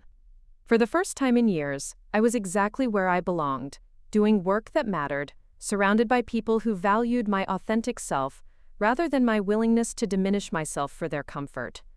1 year to the day after Natalie's devastating phone call, I stood in the lobby of the Phoenix Center for Integrative Healing, watching the final preparations for our grand opening celebration. The space that had been nothing more than an ambitious vision 12 months earlier now hummed with purposeful energy as staff members arranged displays showcasing our innovative therapeutic programs and catered stations prepared for the hundreds of guests who would soon arrive to witness what had grown from the ashes of my shattered marriage. The center occupied a beautifully renovated historic building in downtown Phoenix, its soaring ceilings and abundant natural light creating an atmosphere that felt both professional and nurturing. We had designed every element to support healing through multiple sensory channels, from the carefully selected color palette that promoted calm and creativity to the flexible studio spaces that could accommodate everything from individual art therapy sessions to large group movement workshops. The achievement represented not just professional success but personal transformation on a scale I couldn't have imagined during those dark early days of my divorce. Maya found me standing before the gallery wall that displayed client artwork from our first year of operation, pieces that told stories of healing and growth that mirrored my own journey. She wore the proud expression of someone who had witnessed every step of this transformation, from the broken woman crying in a Sedona cabin to the confident entrepreneur about to debut a revolutionary approach to therapeutic care. "Nervous?" she asked, adjusting the collar of my new dress, a bold coral color that would have been too vibrant for David's carefully controlled aesthetic, but perfectly captured my rediscovered sense of personal style. "Excited," I corrected, surprising myself with the truth of that statement. Public speaking had terrified me during my marriage, when every appearance felt like an audition for Patricia's approval. Now, sharing my vision for comprehensive healing felt like the most natural thing in the world, an opportunity to connect with others who understood the power of authentic creative expression.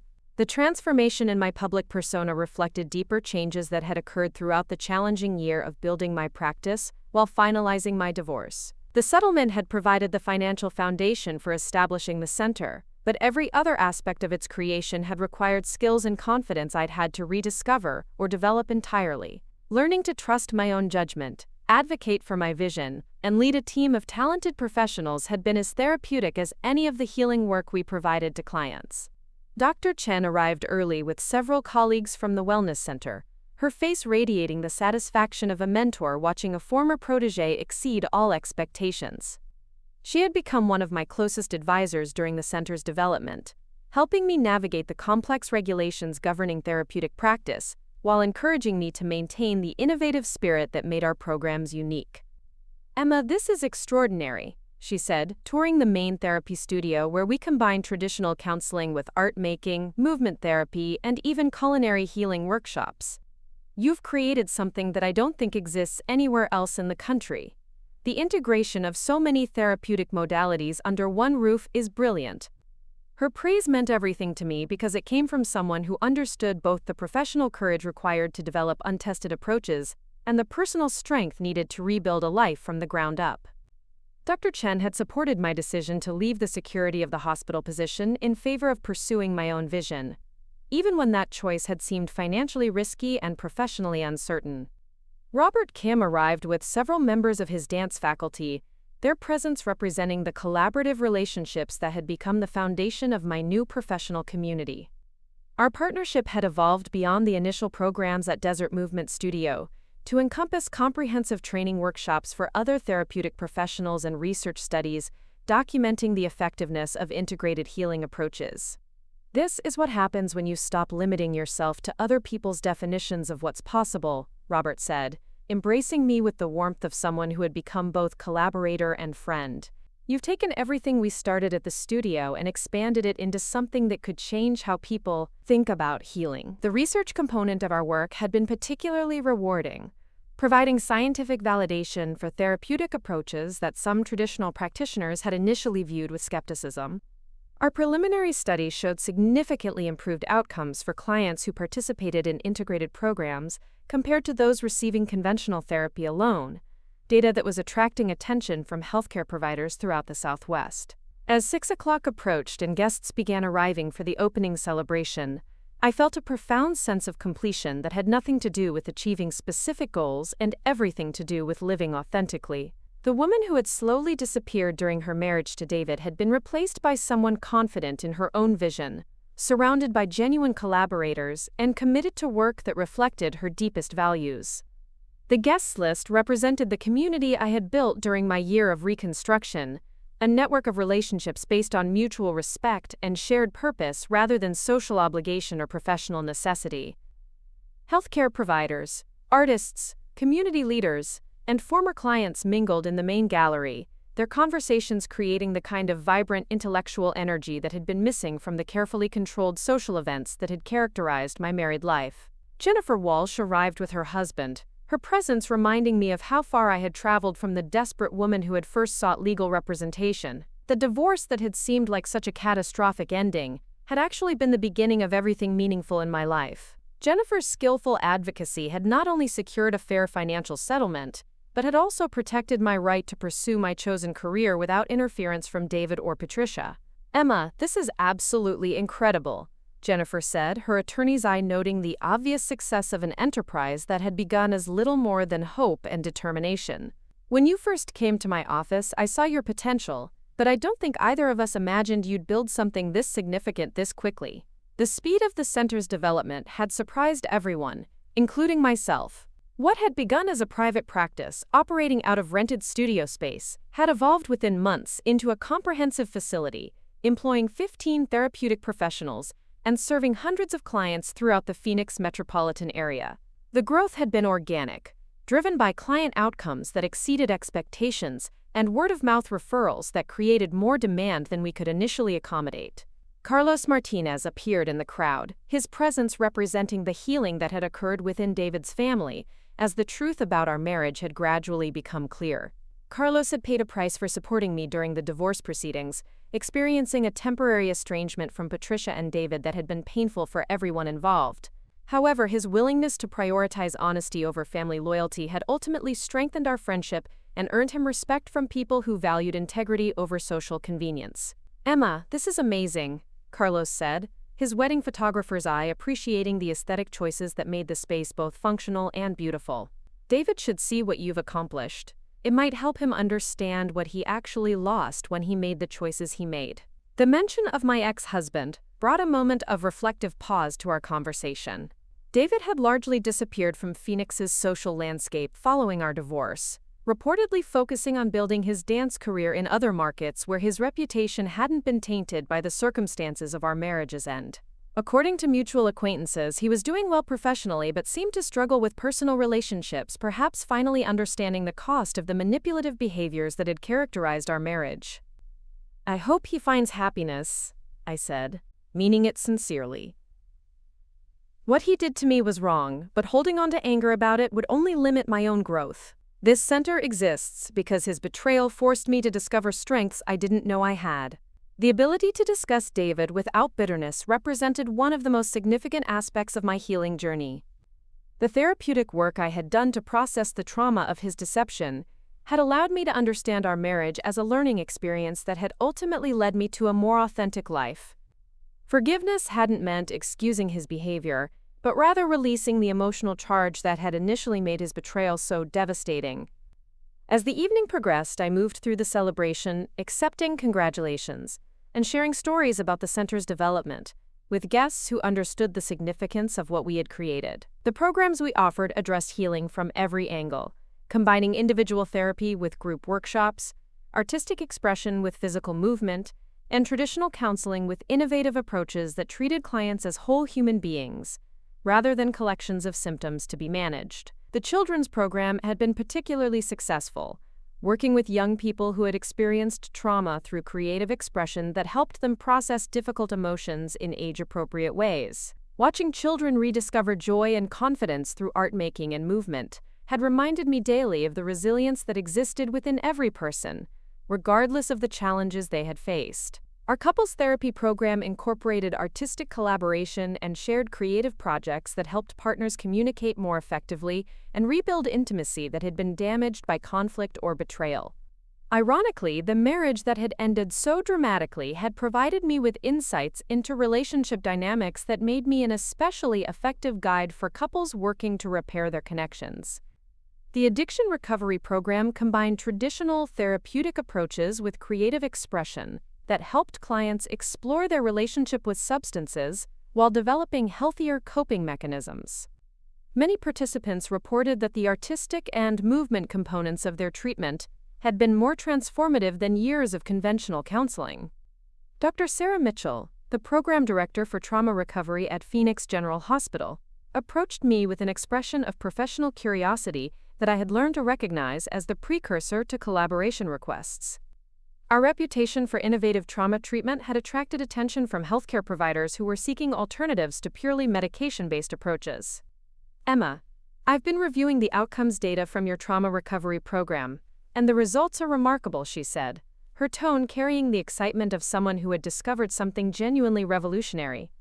We're seeing healing timelines that are significantly faster than what we achieve with traditional approaches. Would you be interested in developing a partnership that could make these programs available to hospital patients? The offer represented exactly the kind of institutional recognition that validated our innovative approaches while creating opportunities for expanded impact.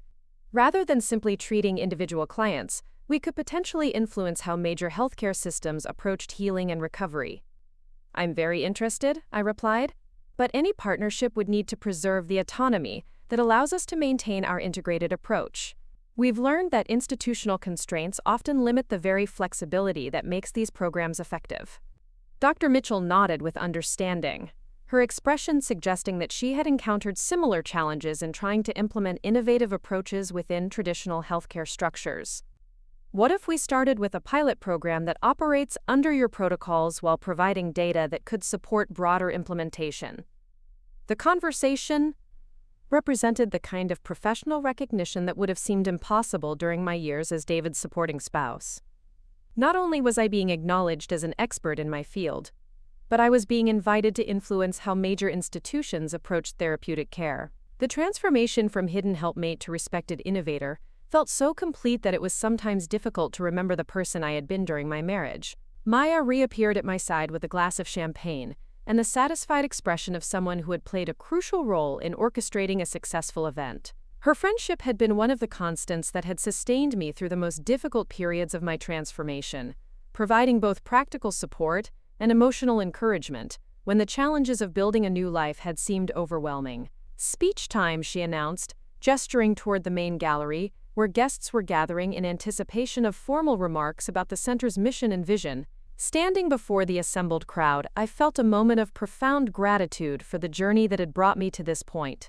The devastating phone call that had shattered my illusions about my marriage had ultimately been the catalyst for discovering my authentic purpose and building relationships based on genuine connection rather than social convenience. "A year ago, I thought my life was ending," I began, my voice carrying easily through the gallery space we had designed with optimal acoustics in mind. "I discovered that my husband was having an affair, and everything I thought I knew about my marriage and my future suddenly seemed false. Tonight, I stand before you in a space that represents not just professional achievement but personal transformation that grew directly from that crisis." The audience listened with the focused attention of people who understood that they were witnessing something significant, not just the opening of another healthcare facility, but the culmination of a journey from devastation to triumph that resonated with anyone who had faced major life challenges. The Phoenix Center for Integrative Healing exists because I learned that our deepest wounds often point toward our greatest gifts. The experience of having my identity slowly erased during my marriage taught me how to help others reclaim their authentic selves. The betrayal that initially seemed so destructive ultimately revealed strengths I didn't know I possessed. I gestured toward the artwork surrounding us, pieces created by clients who had found their voices through therapeutic programs that addressed their whole beings rather than just their symptoms. Every person who has participated in our programs has taught me something about resilience, creativity, and the human capacity for transformation. This center is as much theirs as it is mine. The applause that followed felt different from the polite acknowledgement I had received at social events during my marriage. This recognition came from people who valued authentic achievement rather than social performance, colleagues who understood the professional courage required to develop innovative approaches, and clients who had personally experienced the healing power of integrated therapeutic care. Robert Kim took the microphone to speak about the collaborative relationships that had made the center possible, his remarks highlighting how individual vision became collective impact when supported by genuine community. The partnerships we had developed with other healthcare providers, educational institutions, and community organizations had created a network of support that enabled us to serve populations we couldn't have reached alone. Dr. Chen followed with observations about the scientific significance of our integrated approaches, noting that preliminary research data suggested we were documenting outcomes that could influence therapeutic practice throughout the country. The combination of rigorous evaluation with innovative treatment methods had created exactly the kind of evidence-based innovation that could drive broader changes in healthcare delivery. As the formal presentations concluded and guests returned to exploring the center's facilities, I found myself in conversation with Lisa Rodriguez, a journalist from Phoenix Magazine, who was preparing a feature article about innovative healthcare approaches in the region. Her questions focused on the professional journey that had led me to develop integrated therapeutic programs, but she was also interested in the personal transformation that had enabled such rapid professional growth. "It's unusual to see someone build something this significant so quickly after a major life crisis," she observed. "What made the difference between allowing your divorce to derail your career versus using it as a catalyst for professional innovation?" The question required me to articulate insights that had developed gradually through months of therapeutic work and self-reflection. I think the key was recognizing that my crisis was actually an opportunity to align my professional work with my authentic values. During my marriage, I had been trying to fit myself into roles that served other people's goals. The divorce forced me to figure out what I actually wanted to create in the world. She took notes as I explained how the healing work I had done to process my own trauma had informed the therapeutic approaches we now used with clients, creating a feedback loop between personal growth and professional development that had accelerated both processes. "There's also the factor of having nothing left to lose," I continued. "When your safe, conventional life explodes, you can either try to rebuild the same structure or use the opportunity to create something completely different. I chose to create something different. The interview provided an opportunity to reflect on how dramatically my relationship with risk had changed over the past year. During my marriage, I had avoided any choices that might have threatened the security David provided or challenged the social expectations that governed our lifestyle. After the divorce, I had discovered that the security I thought I was protecting had been largely illusory, built on a foundation of lies and manipulation that could collapse at any moment. Building the center had required constant risk-taking, from the initial decision to leave the hospital position through the ongoing choices to expand programs and hire additional staff. However, these risks felt entirely different from the ones I had avoided during my marriage because they were grounded in authentic purpose rather than external validation. As the evening wound down and the last guest departed, I remained in the main gallery with Maya, Robert, and several staff members, reflecting on the significance of what we had accomplished together. The space that had been filled with celebration energy now felt peaceful and sacred, ready for the healing work that would resume the following morning. "So what's next?" Maya asked, her question carrying both curiosity about specific plans and wonder about the continued evolution of someone who had transformed so completely over the past year. "Expansion," I replied without hesitation. "We've proven that integrated approaches work, and now we need to make them available to more people. Dr. Mitchell's partnership proposal is just the beginning. I think we can influence how therapeutic care is delivered throughout the Southwest." Robert nodded with enthusiasm, his own experience building innovative dance programs, having taught him how single successful models could inspire broader changes in artistic and therapeutic education. "There's already interest from providers in California and Colorado. Your approach to training other professionals could create a network of centers using similar methods." The vision of widespread implementation felt both ambitious and achievable given the foundation we had established. The center's success had demonstrated that there was significant demand for therapeutic approaches that treated clients as complete human beings, rather than collections of symptoms to be managed through isolated interventions. More importantly, the personal transformation that had enabled professional innovation continued to deepen and expand.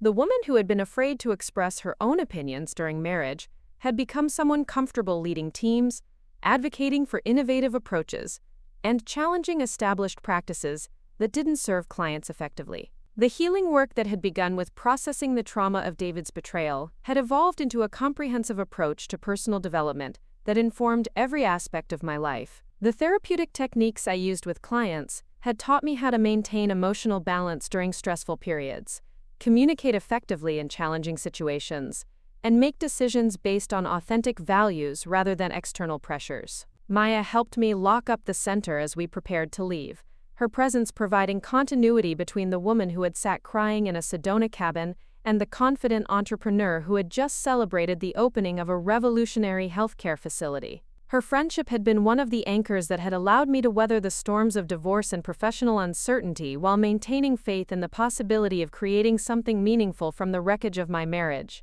"I'm proud of you," she said simply as we stood outside the building that represented everything I had built, from the courage to leave a life that was slowly killing my spirit. "Not just because of this center, but because you became yourself again, the real Emma, not the version you thought you needed to be to keep David happy." Her words captured something essential about the journey that extended far beyond professional achievement or financial success. The greatest victory hadn't been building a successful business or gaining recognition for innovative therapeutic approaches, but rather reclaiming the authentic self that had been gradually erased during years of trying to fit into someone else's vision of who I should be.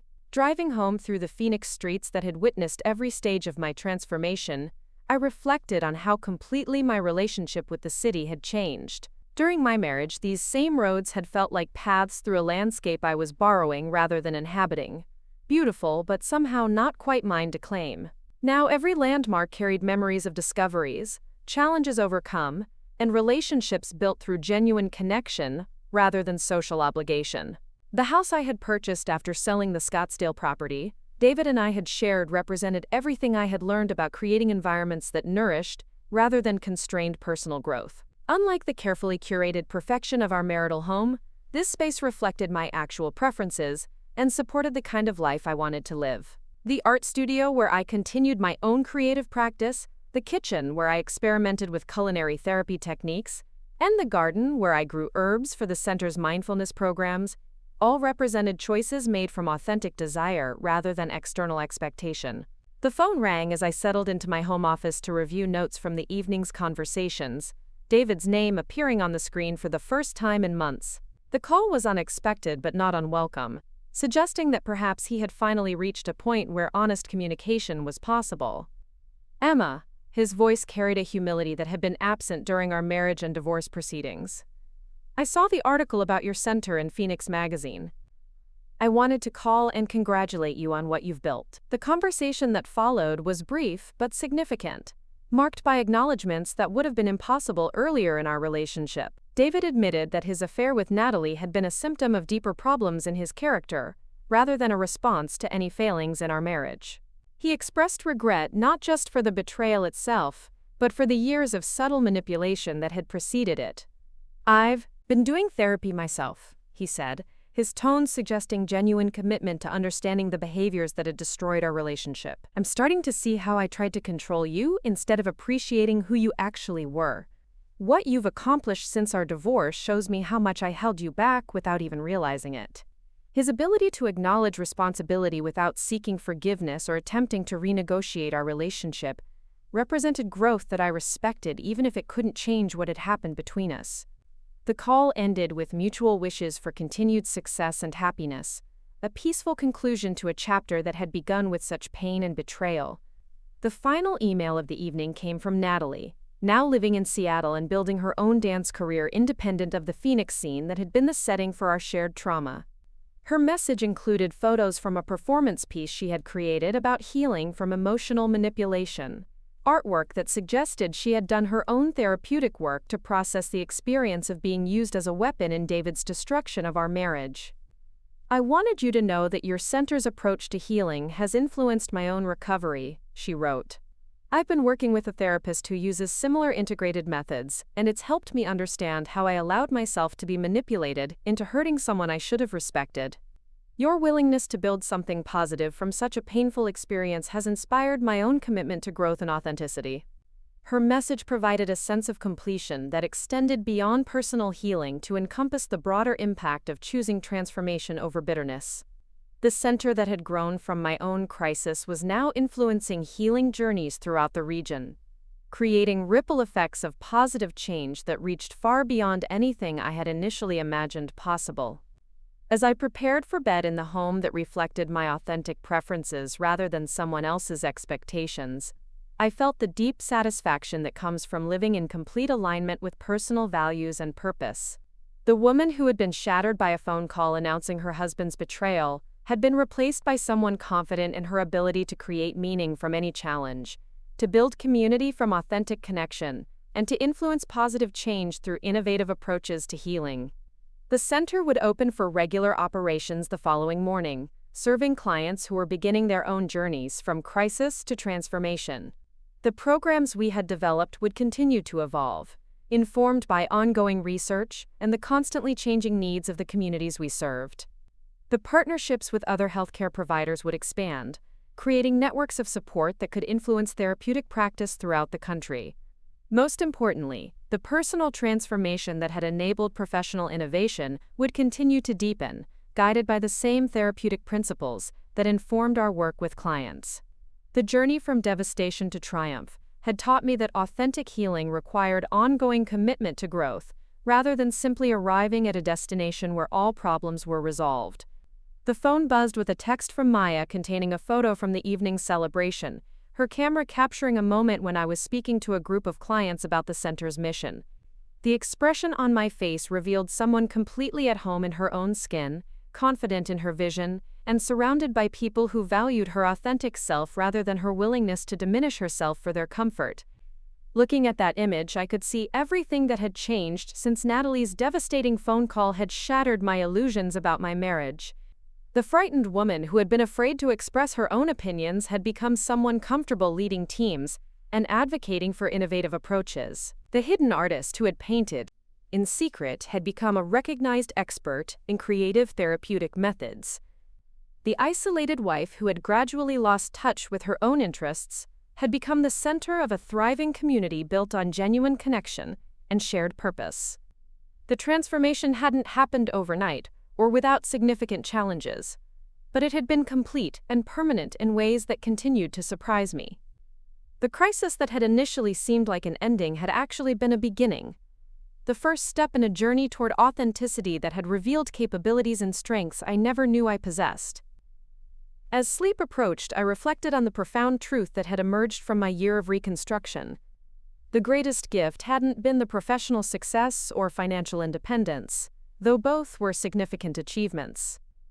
The greatest gift had been discovering that I was capable of building a meaningful life based entirely on my own vision and values, surrounded by people who appreciated my authentic self rather than the diminished version I had become during my marriage. Tomorrow would bring new challenges and opportunities, but I would face them with the confidence that comes from having survived complete destruction and emerged stronger than ever. The center that had opened tonight represented not just professional achievement, but proof that the human capacity for transformation was limitless when supported by authentic purpose and genuine community. The Phoenix Center for Integrative Healing would continue to grow and evolve, serving as a model for therapeutic approaches that honored the complete human experience, rather than reducing clients to symptoms to be managed. The research we were conducting would influence healthcare practices throughout the region and beyond. The training programs we were developing would create a new generation of therapeutic professionals, committed to innovative, compassionate care. But beyond all the external achievements, the center represented something even more significant: proof that crisis could become catalyst, that betrayal could become the foundation for authentic transformation, and that the courage to leave a life that was slowly killing your spirit could lead to discoveries that exceeded your wildest dreams about what was possible. The woman who fell asleep that night in a home that reflected her authentic preferences was fundamentally different from the one who had answered Natalie's devastating phone call 12 months earlier. Confident instead of anxious, purposeful instead of drifting, surrounded by genuine community instead of isolated by social performance, I had become everything I was meant to be once I stopped trying to be everything someone else needed me to be. The center's opening celebration had marked not just the beginning of a new phase in my professional development, but the completion of a transformation that proved the human capacity for rebirth was unlimited, when guided by authentic purpose and supported by people who valued truth over convenience.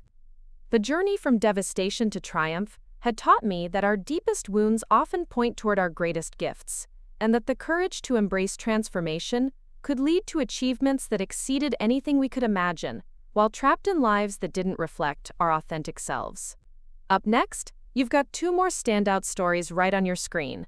If this one hit the mark, you won't want to pass these up. Just click and check them out.